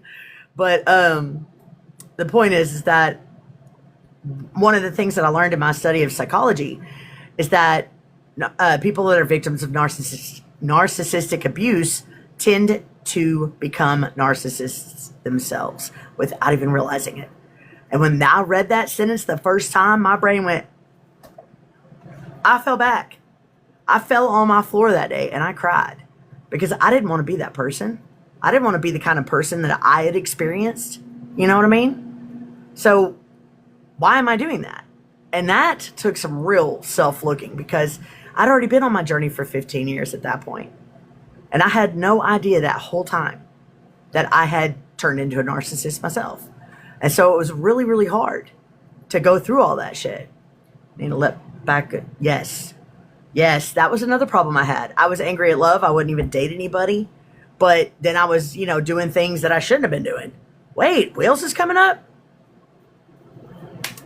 Hi, buddy. Did you really come up? Are you really coming up? He's not really up here.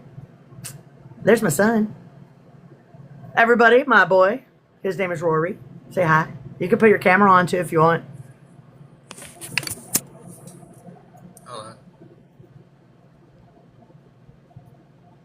Hello, son. How are you today? Hi, how are you? Can you hear me all right?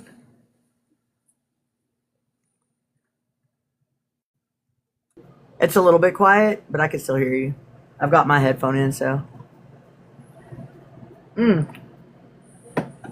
My beautiful son is 25 years old.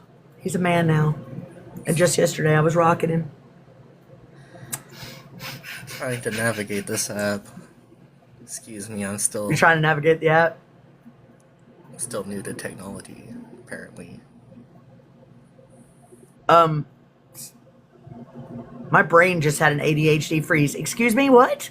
You grew up in the internet. The fuck you mean? But You had a the past 5 years, I had a flip phone, and I just used it for the bare essentials. So moving to smartphone, everything That is was true. weird. That is true. That is true. Why didn't you upgrade your phone sooner though? Like the only kid I knew that wasn't trying to get a $1,500 iPhone, like his sister. Do what? I saw no point in it. I needed to make calls. That was it. See, and that is exactly my reasoning. I didn't see the point in spending all the extra money for something that was going to break easier. And yeah, it gives me all these amenities, but I didn't need them or want them. See, I know, okay, look, I'm going to be real honest with you. My kids are like you split me in half. She looks like me, and she got the asshole side of me. The one that I've done everything in my power to, heal and not let be running the fucking shit show of Shelly anymore. My son, however, he got my gifts and he got my whole personality, my thought process. He got my claircognizance. Claircognizant minds are different than regular minds in a sense that they are constantly hungry for knowledge. They always want to know things. They're figuring stuff out. But at the same time, they also want to teach their knowledge. But at the same time, they don't want to know anything. And we don't have to look shit up. It just fucking happens. And sometimes it's just that way. And it's weird. Like I was on the phone with him one day, telling him about how one day I just woke up, knowing how to tear a motor apart and put it back together. No idea what any of the parts are called. But I know how to tear it apart and put it back together now. And I don't understand. Like where my dad tried to teach me for fucking 40 years. And then all of a sudden I wake up with it. Claircognizant mind, man. It's weird. But how's work going, son? Do you want to join us for class? Oh, work is fine. I mean, fast food really does feel like the business that is designed to. Thank you for the hard on sister. I love my sisters. Give me hard ons. Sorry, go ahead. I shouldn't say that line in front of my son. Rule is meant to break down everyone. I've seen it in my workers. I've seen it in my other management crew. It's just, it's a job. It's a living. It pays my bills. But honestly, nobody is supposed to be in that forever, so. Nope. In fact, we're not even really supposed to be doing this kind of crap for a living. Let's face it, guys. 500 years ago, 200 years ago, even 100 years ago, there was not a McDonald's and a Sonic and a Chick-fil-A on every fucking corner. There wasn't teenagers scrambling to get to work for a minimum wage paycheck job to schlep people, schlep, that's a Jewish word, to feed people a whole bunch of fake food that's going to make them sick, obese, lazy, tired, depressed, anxious, chemically imbalanced. Humans were not chemically imbalanced before we started putting chemicals in our food. But if I start talking like that, I'm going to get us shut down tonight. And we have a series to do. So we're not going to talk like that. Because last time I did, I got shut down. But I do want to say that my YouTube can go live now. I have not done it yet. But if I ever do get shut down again, like next time I get shut down on TikTok, I'm going to pick that live right back up on my YouTube channel. So if you're not following Peace of the Meadow on my YouTube, it's totally free to subscribe. It'll let you know every time I post one of the lives or post a video. And it'll let you know if I ever go live on there. I'm trying to stick with this because this I can have a panel. I don't think you can have a panel on YouTube. But I'm sitting close enough to the phone that I feel like I can read everything. Carol, you have a great night. I love you, babe. All right, so son, we're learning some pretty amazing stuff tonight. We're actually learning how the psychic abilities affect the emotional body. This is a part of a five bodies series that I'm doing. The physical body, the emotional body, the mental body, the spiritual body, and the psychic body. I'm not teaching from indoctrination, programming, traditions, religion, or any of that crap. What I'm teaching from is actual science and facts and things that are easy to learn and easy to apply in your own life. And by the end of this series, we're going to learn how to align all 5 of our bodies, because that's what alignment was this entire fucking time. It never was alignment to God, source, or the universe, or each other. It's aligning of ourself. Alignment of ourself. So you want to stick around? Here's some of what I teach. I'll definitely stick around and listen. I think I'm going to sit and chat for too long. But which is speaking of, I've been like semi-following Buddhism for a long time now. Nice. I did that when I was your age. I was into Buddhism. Yeah. It all That makes feels like sense. very Buddhist. I mean, there's like a lot of like New Age Buddhists who are speaking the same things, but I'll definitely stick around and listen. Cool. I love Buddhism. As far as traditions go, I love it. I think it's beautiful. I've always been an atheist. I like to learn about the religions, but I didn't practice them. And now I did for a long time try not to unalive the little buggies and stuff, but then there was a place that had roaches, and I had to quit being a Buddhist in that moment.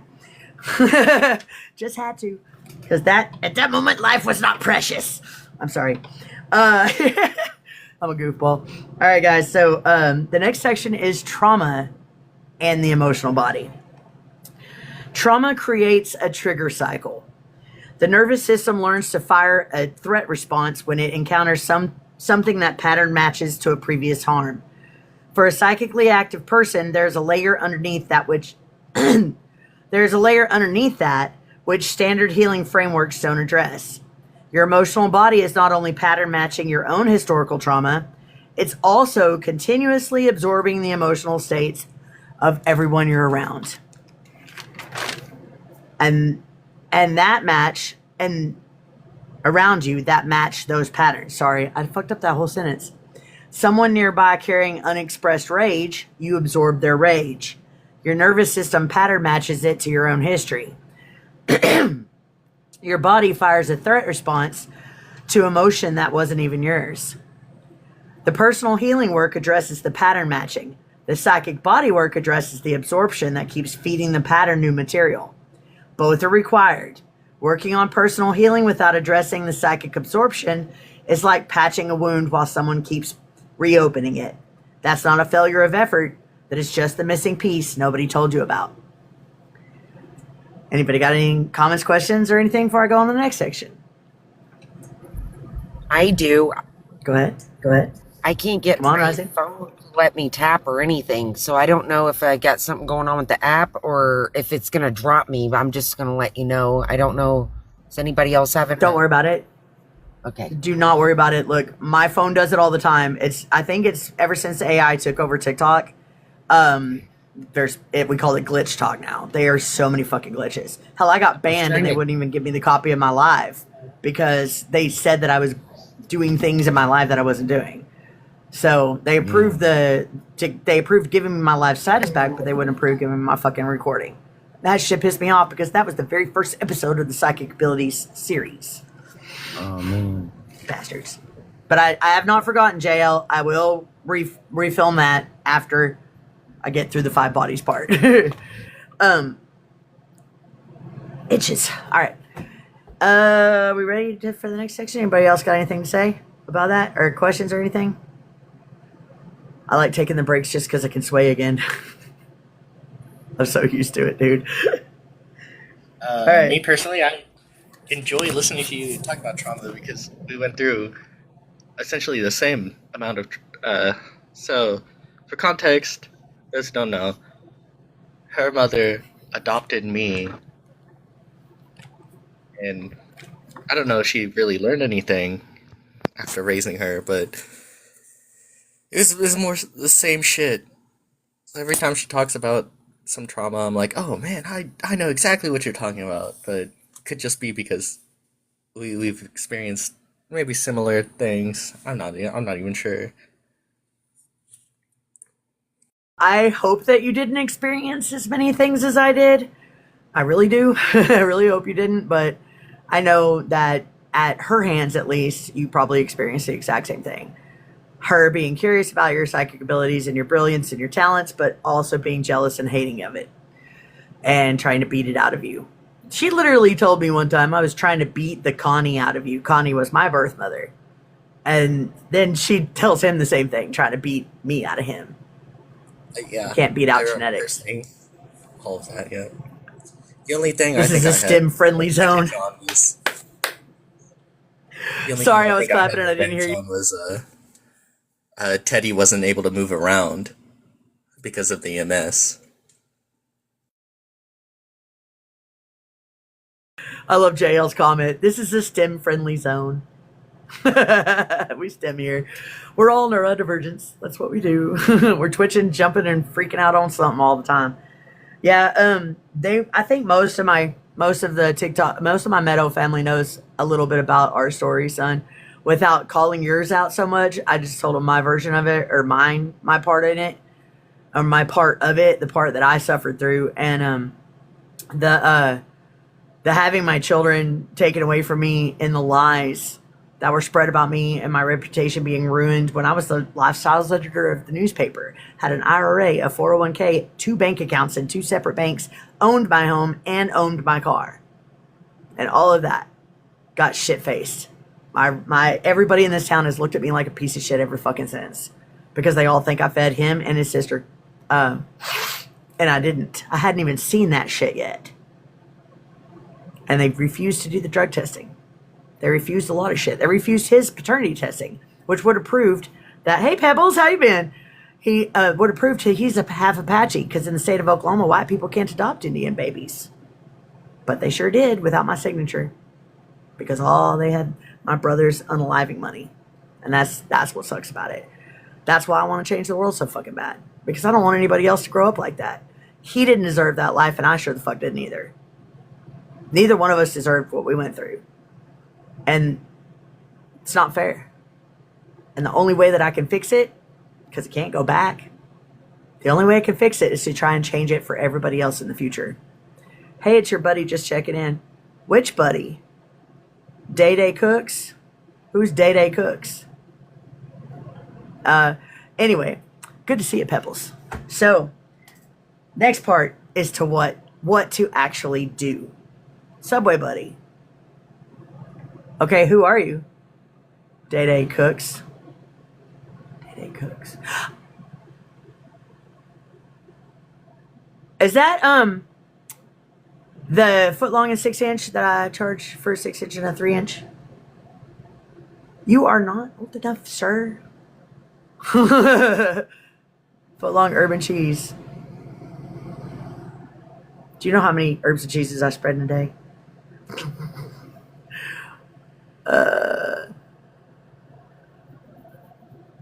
A spread. That sounds so bad. Day Day Cooks. No, it's not fair. You have to start over to begin sometimes. Chipotle, a few pickles. That's what I thought he was. You're not old enough. This is 21 and up. Did you make a fake account? That's what I thought you were when I first felt the energy. I'm gonna let you stay because this is valuable information for you as well. It's okay. It's okay. I'm gonna let you stay because it's valuable information. If you got a fake account for it, that's fine. You do need to hear this, and even still, I know you're gonna watch it on my YouTube channel because my YouTube channel is not set to 21 and up. The only reason this one is because I want to be able to smoke cigarettes on my show. But now they won't even fucking let me do that. Now I still have to go off camera. So that was the only reason I even set it to 21 and up. That and to keep the little kids out that were just going to come in and mess things up. But you're welcome to stay, man, because this is important. This is important information. So anyway, this is what to actually do about it. So we don't leave class without something to take home. This needs to be said. Clearing absorbed emotion and processing your personal emotion require completely different approaches. Knowing which one you're doing is everything. For absorbed emotion, do not sit with it. Do not sit with it at all. Don't journal about it as if it's yours. Don't trace its origin in your personal history because there is no personal origin to find. The body absorbed it. The body can release it. And these are the ways. Physical movement. A 5-minute walk, shaking your hands and arms out. Anything kinetic. The nervous system absorbed it, and the nervous system releases it through movement. Running water, and I love this one. A shower or bath with an intention. I release what is not mine. Consistently effective for those who've used this method, including myself, because it just simply works.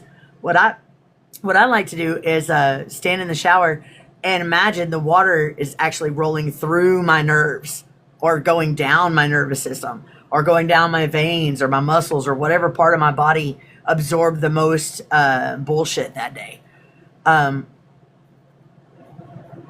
Okay. Yeah, I don't know. That's a good call, saved. Anyway, sea salt does not have to be sea salt, though. It could be any kind of salt, even the iodized shit. Even the fucking ruined and processed shit, it still has real salt in it. And salt. You can use it in a bath. You can rub your hands over it with a small amount. Just put a little bit in your hands and do like that. And then rinse it off. So now you got water and salt when you do that. Salt has ionic properties that interact with the body's electrical systems. It is amazing. It is a great way to ground and get rid of things that are not yours, especially psychically absorbed shit. The verbal release, and this is the easiest one to do. Say out loud or say it in your head. I receive the information. I release the charge. This is not mine to carry. That, in a way that feels comfortable to you. It doesn't have to be those exact words. I say something like, I say it different every time, really, but I'm like, okay, I hear you. All right, bet. I saw it. All right, I know it. I understand. Okay, but I'm not going to carry that. Especially when I get visions of, like, really scary shit that I don't even know the people that are involved. That happens to me quite often. Clairtangence is my strongest gift. When I walk by somebody or brush up against somebody, or somebody touches me or shakes my hand, or I'm handing them money from the register and they happen to touch my hand. Now I'm going to get a million fucking flashes of them for, like, months. And I know that about myself. So I'm able to use that discernment to take my claircognizant knowings and my visions and be like, okay, Dale, I saw it. I received the information. I understand. That's all I needed to do. It's not mine, so I'm going to release it. That's all I got to say. I let it go. I don't want it. It's not mine. I received it, but it's not mine. So I'm not going to carry it. I'm not going to put it in my backpack. All right. Anybody got anything to say about that before I move on to the next section?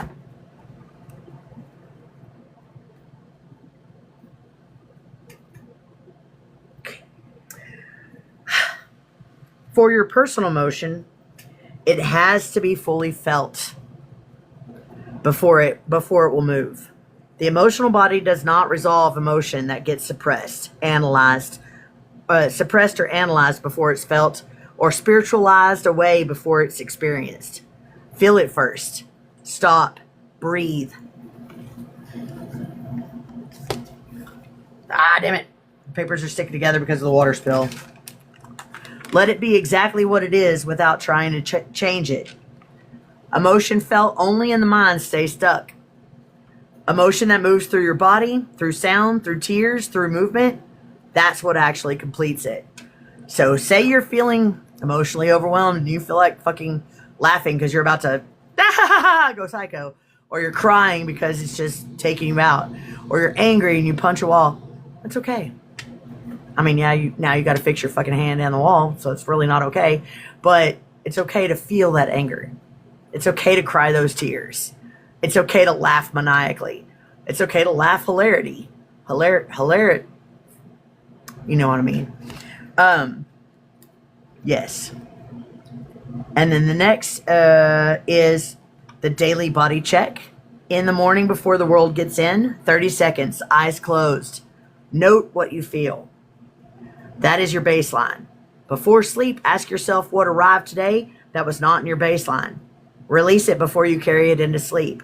30 seconds before and after sleep. That habit alone changes everything over time. And I've used that one for 15 years. Works like a fucking charm. And it helped me get rid of my damn night terrors using that method. Simple as fuck. 30 fucking seconds. 30 fucking seconds. And the intention of, it isn't mine, I release it. That's all it took. And I stopped having fucking nightmares. Something I thought I'd never escape. All right, the boundary intention. Here we go, Lily. The boundary intention before any interaction. I'm open to receive information about what others feel. I am not open to carry it as my own. Or word that however the fuck you want. But say something like that. I'm open to receive, but I'm not open to carry. The distinction between receiving information and merging with it is the entire practice in one sentence. You're allowed to know without becoming. I need to say that slower. You're allowed to know without becoming. That is the skill, and it's easy to learn. Anybody got anything to say about that? Comments, questions? Nobody? Go ahead. Yeah, I'm sure people can relate, like being a kid, and even in our teenage years, people telling us that our emotions are just our imagination. And it's like, no, my emotions are not my imagination. It's something that I have to feel. And like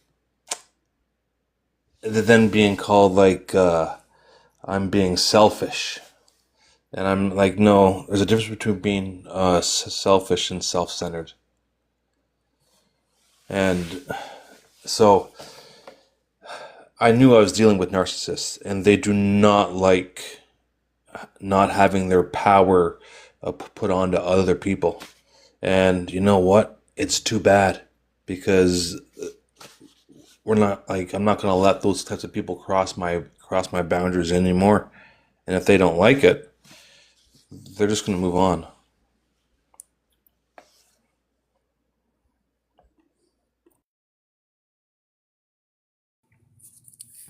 We noticed how I wrote Gold Star backwards, but not no. Breaking away from narcissists truly is like a difficult hurdle to pass. Especially raised by narcissists. So much of your emotions are based on their emotions. And you stopped like differentiating your emotions from theirs. And it kind of comes into like one big blob. Just how are they feeling today? How can I navigate how they feel today? Very powerful that you were able to. That was that sentence right there.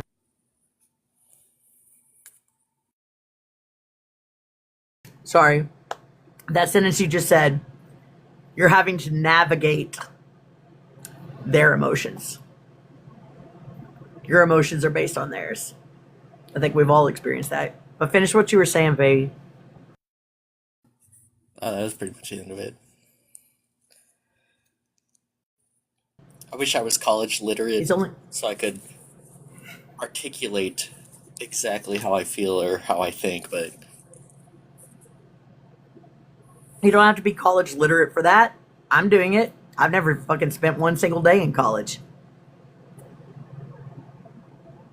I got some money for college, but didn't go. Because life happened, but I haven't been to college.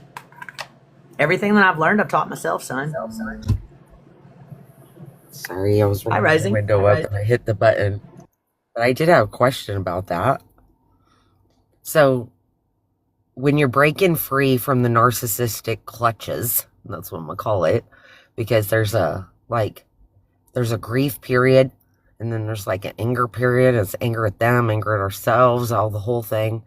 And then there's like this space where people start coming in again after your isolation period, right? And as these people come in, it's very difficult to not try to put yourself in a space of like, I don't know. For me, it's like pattern recognition. And I'm like, oh, they're on some fucked off something. And I'm not going to deal with that, so I pull back. But I'm learning that if I watch a little bit more, I learned then, instead of just cutting it straight off, I notice in others little things. You know what I mean? It's like teaching me just by observing it, but it's hard to disconnect from. It really, really is, or hard to trust again and not think that everybody else is dropping the ball. I don't know if that makes sense to anybody, if anyone's experienced that, but Completely. that's where I'm at with my journey. Completely makes sense. Completely understand it. Completely been there. Thank you, Nana. Thank you for the hard on. Love my sisters give me hard ons. My There son's are in the box. many people who will tell you that you are not alone in those feelings.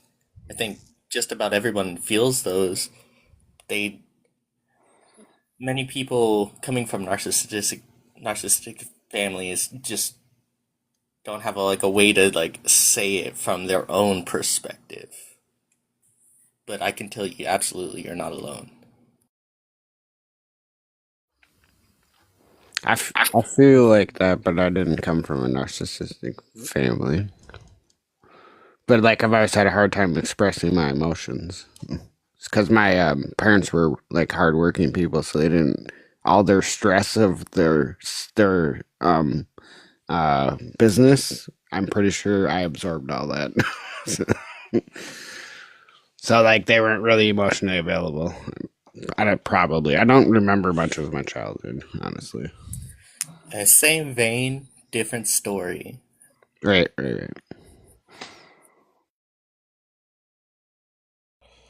Yeah, a part of myself that is very important for me to know is my self-centered fear. That my self-centered fear is it's my ego.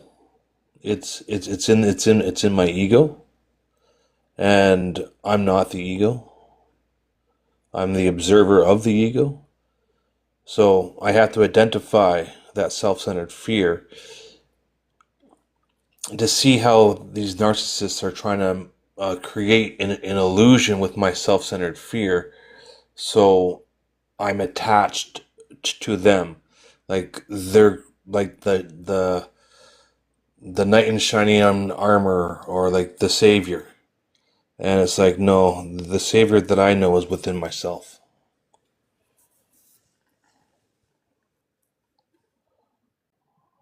I love that. I am going to have an episode. I have not yet, in the 2 years that I've been hosting lives, I have not yet taken on ego as a topic. And I have as most of you know, have a very specific answer about that. And it is that you can't unlive it. It was purposefully put there by source energy, by you, by whatever created you. It was purposely put there because it has an actual function. Now, the point is to deprogram it. You're not trying to unalive it. You just deprogram it. You take the negative self-talk out of it. You take the worthlessness and the not good enoughs and the too muches and all that crap out of the ego by changing your mindset. That's really loud thunder. Loki is now officially hiding. But because your ego and your intuition are meant to work together. An ego is not meant to be a bad thing. It became that way through conditioning, programming, media, churches, politicians, schools. Anyway, hi, Miss Pouncer. So, y'all ready to get on to the next piece? I got more for you. Let's see what we got. Yeah, it's almost the end, though. It's almost the end.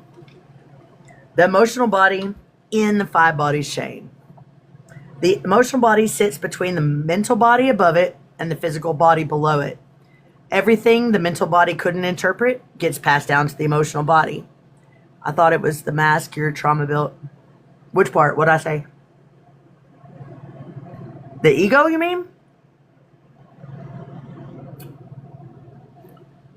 I've already started my research on that about a year ago. And I've got just a little bit of my notes left, and I'm going to start back over now that I've got a new research tool.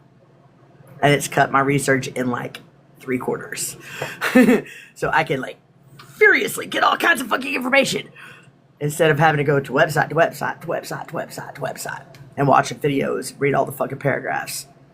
So yay. I found a shortcut. Hey me. Illuminatrix. David, where you been at, brother? So anyway.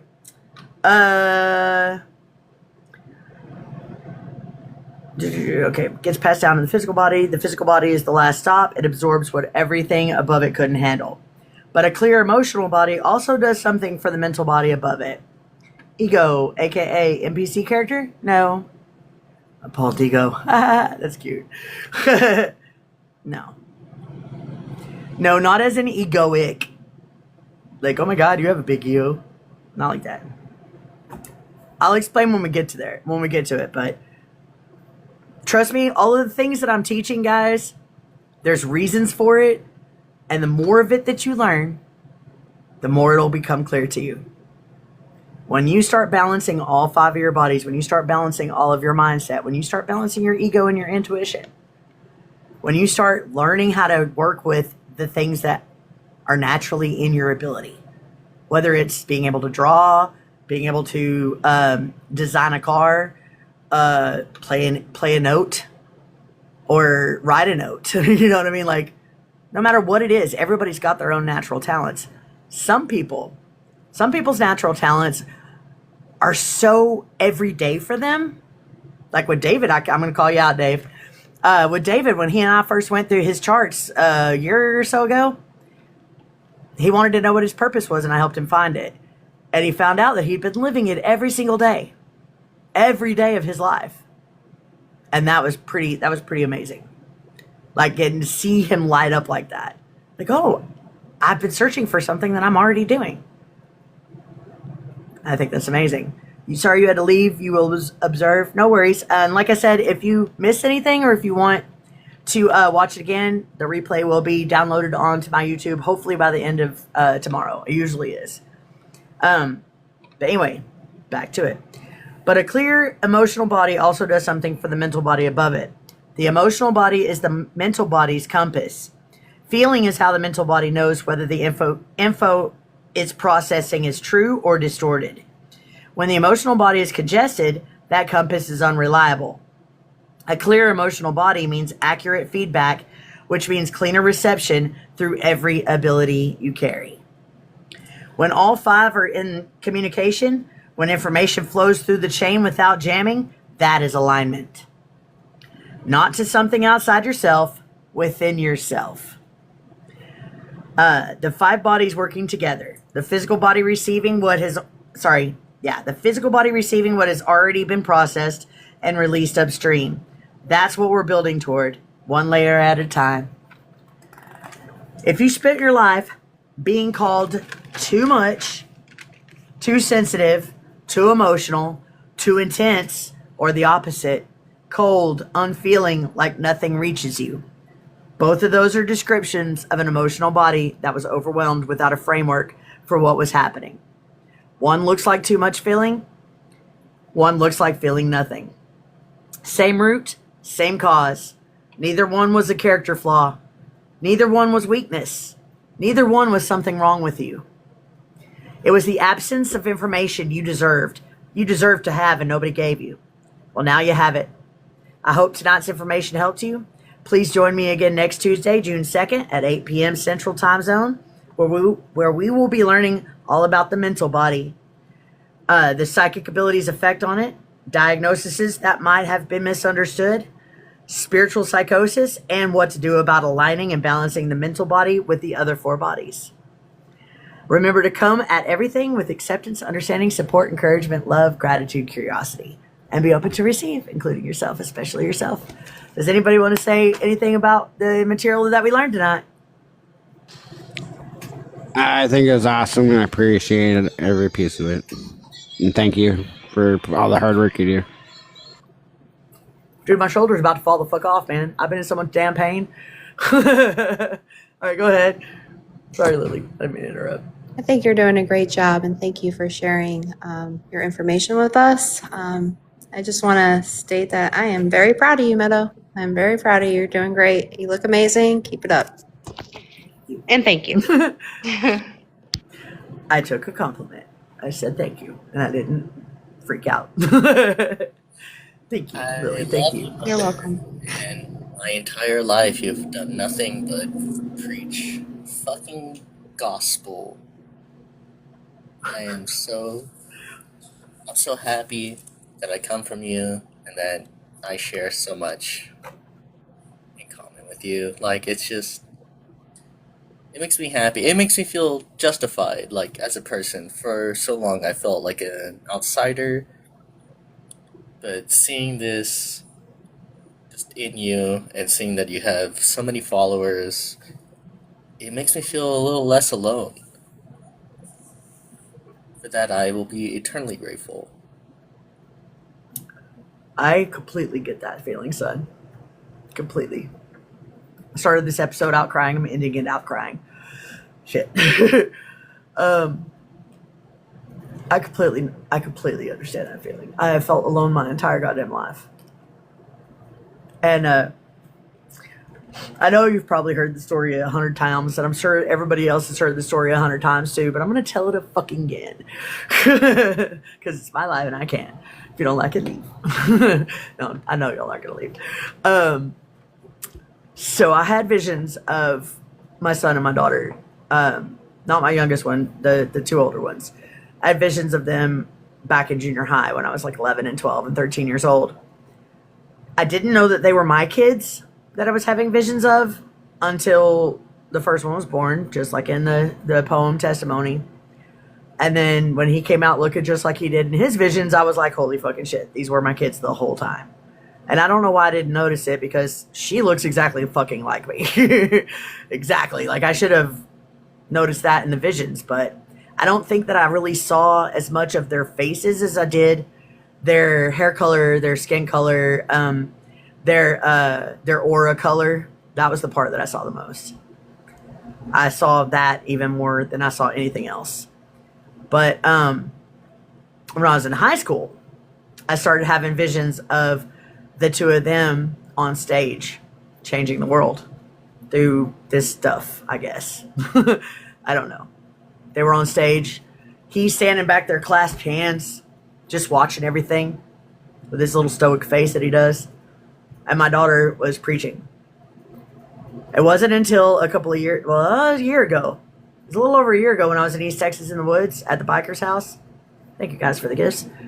I was sitting out there meditating one day, and that's when I realized that those visions that I had in high school were never my daughter. That was me the entire time. I actually look 10 years younger now than I did 2 years ago. What did I tell you guys last week? Or the week before that, maybe? That's alignment. When you start aligning, you start getting youthful glow. Your body starts getting healthier. Your mind starts getting healthier. Your emotions start getting healthier. Then you can handle a little 25-year-old punk kid that's calling you names at work, when 20 years ago you would have rocked his little fucking socks off. And now you're just like, making fun of him. Right back. You love your teaching. Continue. It's very important to our leaving. Yes, I do agree. We do this every Tuesday night at 8 p.m. Central Time. You're welcome to come back. Because next week we're going to do the psychic abilities and the mental body. It's not going to mostly be about psychic abilities, so it's going to be mostly about mental body, but it's about alignment. And that's the whole purpose. The more that you learn about yourself, the better off you'll be. Because changing the world starts within you. I had a boss tell me one time, I cannot take care of my cat, because she means a lot to me. I cannot take care of my cat if I don't take care of myself first. If I don't eat, I'm not going to be strong enough to feed her. If I don't go to work, I'm not going to have the money to buy her food. I can't do any of the things for her little spoiled ass that if I don't take care of myself first. And that's one of the things that I think we all forget. We forget to look at us. We're so busy projecting what we feel and think onto everything else around us that we forget to stop and look within. I did all of this shit for free. I figured all these things out on my own, all through self-reflection and writing poetry. Speaking of, I have a little treat for you guys tonight, and Brenda's going to be pissed. Don't tell her. Save, don't tell her. Brenda's going to be so mad. I found a poem tonight in one of my notebooks that I didn't even know was there, and I never finished. I don't even know what day I started writing it. I don't even know how long it's been in the notebook. And it doesn't look completely finished, but it's enough that I think you guys will get the drift. Would y'all like to hear it before it's finished? I never read unfinished work either. So that's big. That's a big offer I'm giving y'all right now. Gotta roll. Thanks for having me. Thank you, Leprechaun. Love you, brother. Come back next Tuesday. Yes, JL says yes. We'll send it, Mom. Let's hear the poem. It's not finished yet, son, but I like where it was headed. I am going to fix it a little bit, but so it'll sound better next week, I promise. But right now, I'm going to give y'all the rough draft version. Look, no date, no time, no idea how long it's been in this book. I found some answers and believe it's time to share the things that are on my mind. Everyone wonders what's their purpose in life and questions if happiness is something to find. Well, what if the answers are somewhere within you and you're already doing what you came here to do? Rebel against the system that kept us subdued. Lead by example by living your truth. Your desire to give before you accept help. Your time, knowledge, and body for sale. The talents you share and compassion is felt, but don't give up on the discovery of self. You've been working on all the uncomfortable parts, healing the trauma and mending your heart to find the light that's been there from the start. Nurturing it daily as it lights up the dark. Ow, that was weird, my eyes. Okay, go to the mirror and look in your eyes and watch as the sparkle begins to ignite. Feel it get brighter. Now allow it to shine. It's been inside of you all of this time. Changing your mindset seems difficult at first, but each time you catch your thoughts at their worst, you'll get better at it and breaking the curse that's been programming you since birth. You're better than that, and you deserve to know that the light within you will continue to grow. You're worth all the work to regain control of who you are behind your shadow. It won't seem so scary once you learn to accept the uncertainty challenging each one of your steps. Those mountains are molehills you've come to expect. It takes daily practice to change your mindset. But once you begin, no one can stop you from remembering who you are and what you came to do.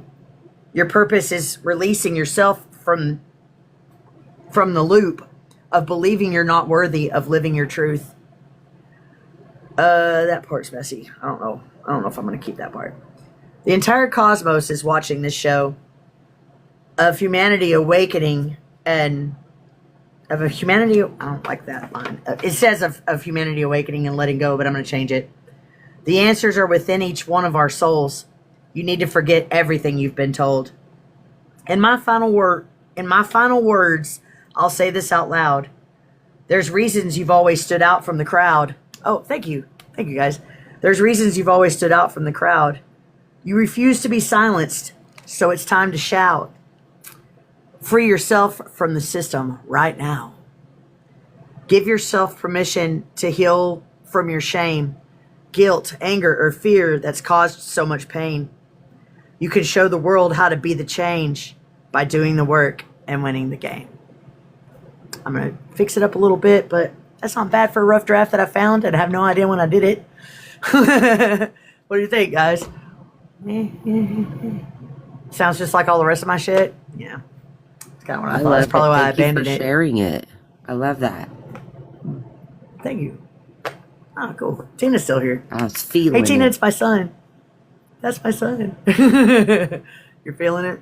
Yeah. I was trying to make it, I was trying to write something inspirational to make people that aren't into personal growth or spiritual stuff. Hey, 1500 Jesus, how you doing, man? I've been here the whole time. Right on, Tina. I thought you left a while back. My bad. But fuck, I need this hurt. I need this hurting to stop. But I'm trying to write something that I'm being called to write something. Actually, I'm being called to write a book, but I don't have a laptop. I don't have a computer. It's too hard on my body to do this all day. Yeah. I need something that I can sit at a desk with and not be cramped over the phone, you know? Plus, with my twitches, I don't ever type the right thing, ever. So I need a real keyboard. So that's my goal, is to eventually get a laptop. However, I work at Subway. It's Sunny Deli in Hobart, so I don't make shit. I make just enough to keep myself in cat food and about a couple packs of those frozen burritos. They have some online classes that they'll offer to like give you a laptop while you do them. I mean, you can slice some shit. I don't want to take. Yeah, I could, but I don't want to take a class. I don't want to. I'm already doing like enough. I'm literally. Dude, I'm literally upside down. I was just thinking it was I've got so many notebooks surrounding me. Surrounding me. That's Tina. She's been in my house. This is my art desk. I'm ashamed. That looks That's like my art desk. an art desk I've ever looked at. Notebook. It looks like an art desk. It looks like a what? That looks like every other art desk I've ever looked at. Yeah. I like it. Excuse me, boys and girls. Do you guys not know who I am? Captain Obsessive Compulsive Disorder? I'm just getting to know you. Did y'all miss that part of the get to know Meadow game? Dude. I think you did really good in your poetry. Well, thank you. Y'all want to see something cool though? Yeah. Tina gave me a bone the other day. I think it's a hip bone or spine bone, maybe. I'm not real sure. Yeah. But it became an owl that caught a grass cool. snake. Let me get the light on him, because he's all sparkly. Oh shit! All sparkly. He's got metallic all over him. And then that's his back. So you see where the nerves went? That's why I think it's spine, a piece of spine or hip, because that's where the nerves came out. Because they went. There's holes in the front too. So it looked like it was broke off here and here and here. So it looks like a hip bone, right? Right. Has to have been a hip bone. Beautiful piece. Like right there. Don't we have that thing right there? That piece is right there on our lower back, right? That's what So I turned it into an owl. I was staring at it for a while and I thought, giraffe? And then I looked over at the yellows and I went, I only have 2 shades, no. So I just stared at it for a couple more days till I got it right. So I found something till something jumped out at me. And that's what jumped out. All right. That's all I got for you tonight, guys.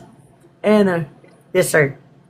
Would you like to end the stream on singing a song? End it on something positive. Yes.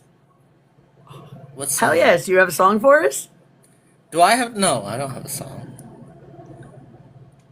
I was asking if you wanted to sing a song. It up, so you got it. No, you brought it up. You have to sing a song. You have to play the song. What is wrong with these kids? My kids just did that to me just a few days ago. My children did. They were trying to get me to sing karaoke, and I was like, "You're setting me up." And my other daughter, she's like, "I will." No, we're not. Hip to be. I'm absolutely setting her That's up. hilarious. I'm setting her up He is to setting sing me up. whatever So song. rude. Just so you know that this boy let me call out my son real quick.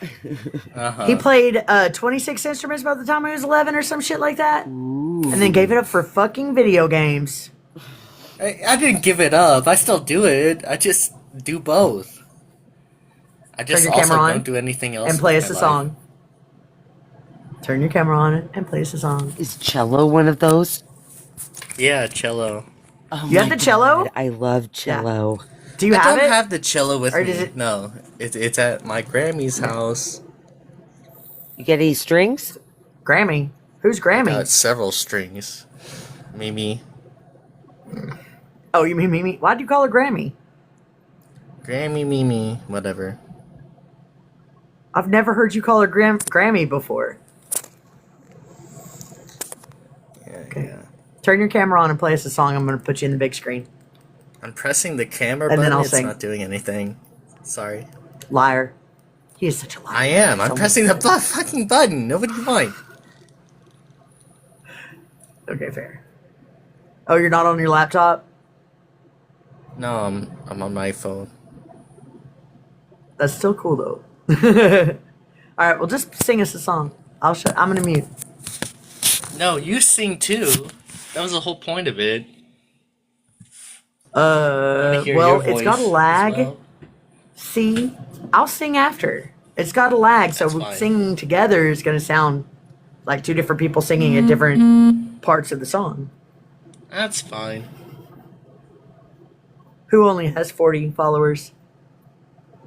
Oh, that's why he can't turn his camera on. Gotcha. He only has 40 followers. That's why he can't turn his camera on. You have to have 200, I think. Is it still 200? And that's Anyway. real cringe. Everybody follow my son so that we could get him to turn his camera on next time.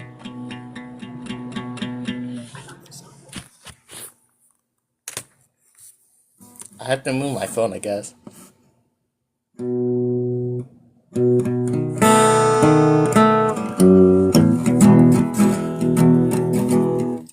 I hope you all know that I'm very fucking drunk at this point.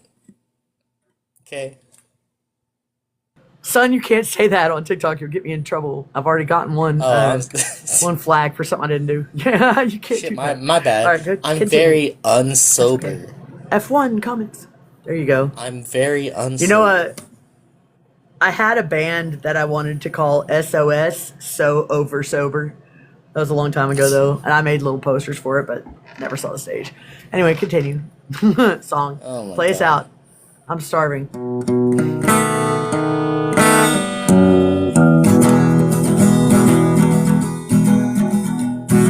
It's coming around the mountain, rolling around the bend, and I ain't seen the sunshine since I don't know when. I'm stuck in Folsom Prison, and time keeps dragging on. I hear that and time keeps dragging on. There's probably rich folk eating in them beds tonight in cars. They're probably drinking coffee, smoking big cigars. I know I had it coming. I know I can be free. I whistle blowing. That's what tortures me.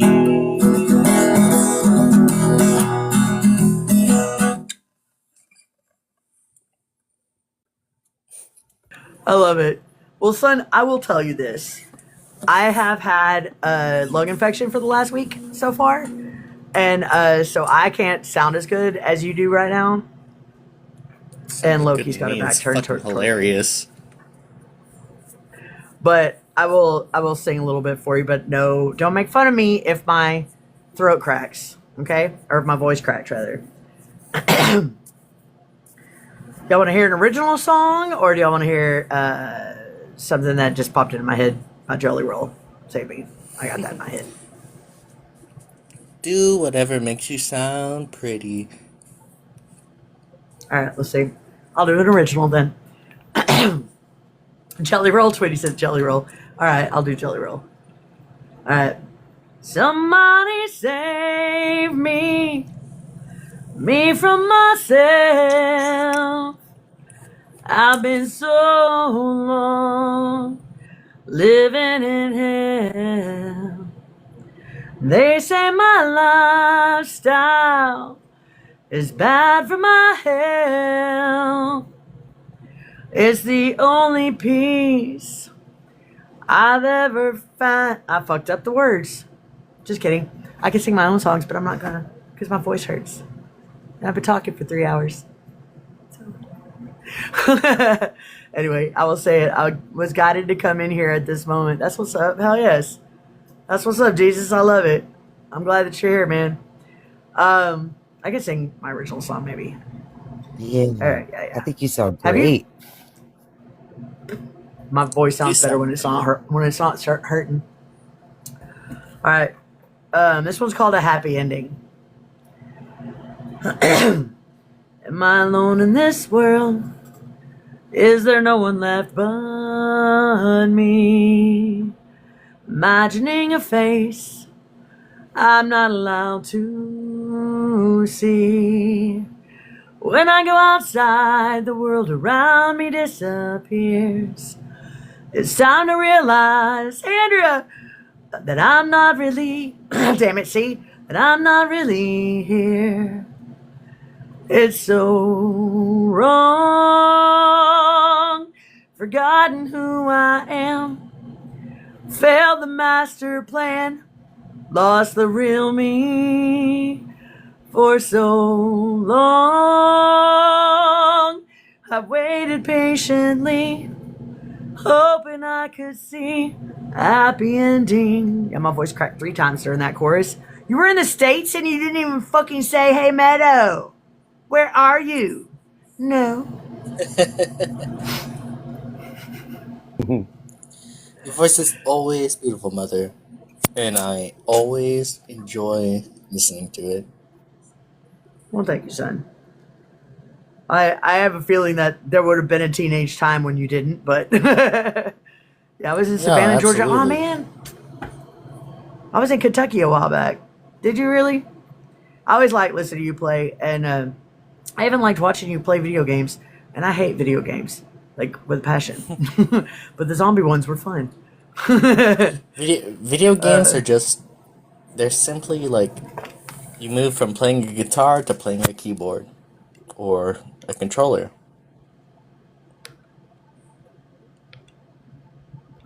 Andrea, I was supposed to do that. In fact, I got picked up in Kentucky and then dropped off in Arkansas and had to hitch a ride to Oklahoma, where I didn't want to be, and because of that. And he was dropping me off to go pick up another woman, so I wonder if it was you. That would be funny. Anyway, that's my son, and it's the end of the show. Reach out to me. I don't really care if it is the other woman. If you are the other woman, I still love you, and I hope you had as much fun with him as I almost did. All right, guys. I love you. Join me next. No, my throat really does hurt, son. I'm hungry. I'm fucking starving, and it's my bedtime. And Tina's supposed to bring me the car so I could get up and go do my laundry in the morning. I don't know if she's still in the room. I've got to call her and force her to come back so I can get the car. Otherwise, she's going to sleep late, and I'm not going to be able to get there till the hot part of the day. And I don't want to do that then. I want to do it in the early part of the day when it's not hot. Mama, love you. I love you too, baby. Y'all remember to come at everything with acceptance, understanding, support, encouragement, love, gratitude, curiosity, and be open to receive, including yourself, especially yourself. When you see someone without a smile, give them yours and be the change that you want to see in the world. And join me next Tuesday at 8 p.m. Central Time when we get into the mental body. Love you guys. And thank you very much to my special guest, my son. Hey, y'all. Love you guys.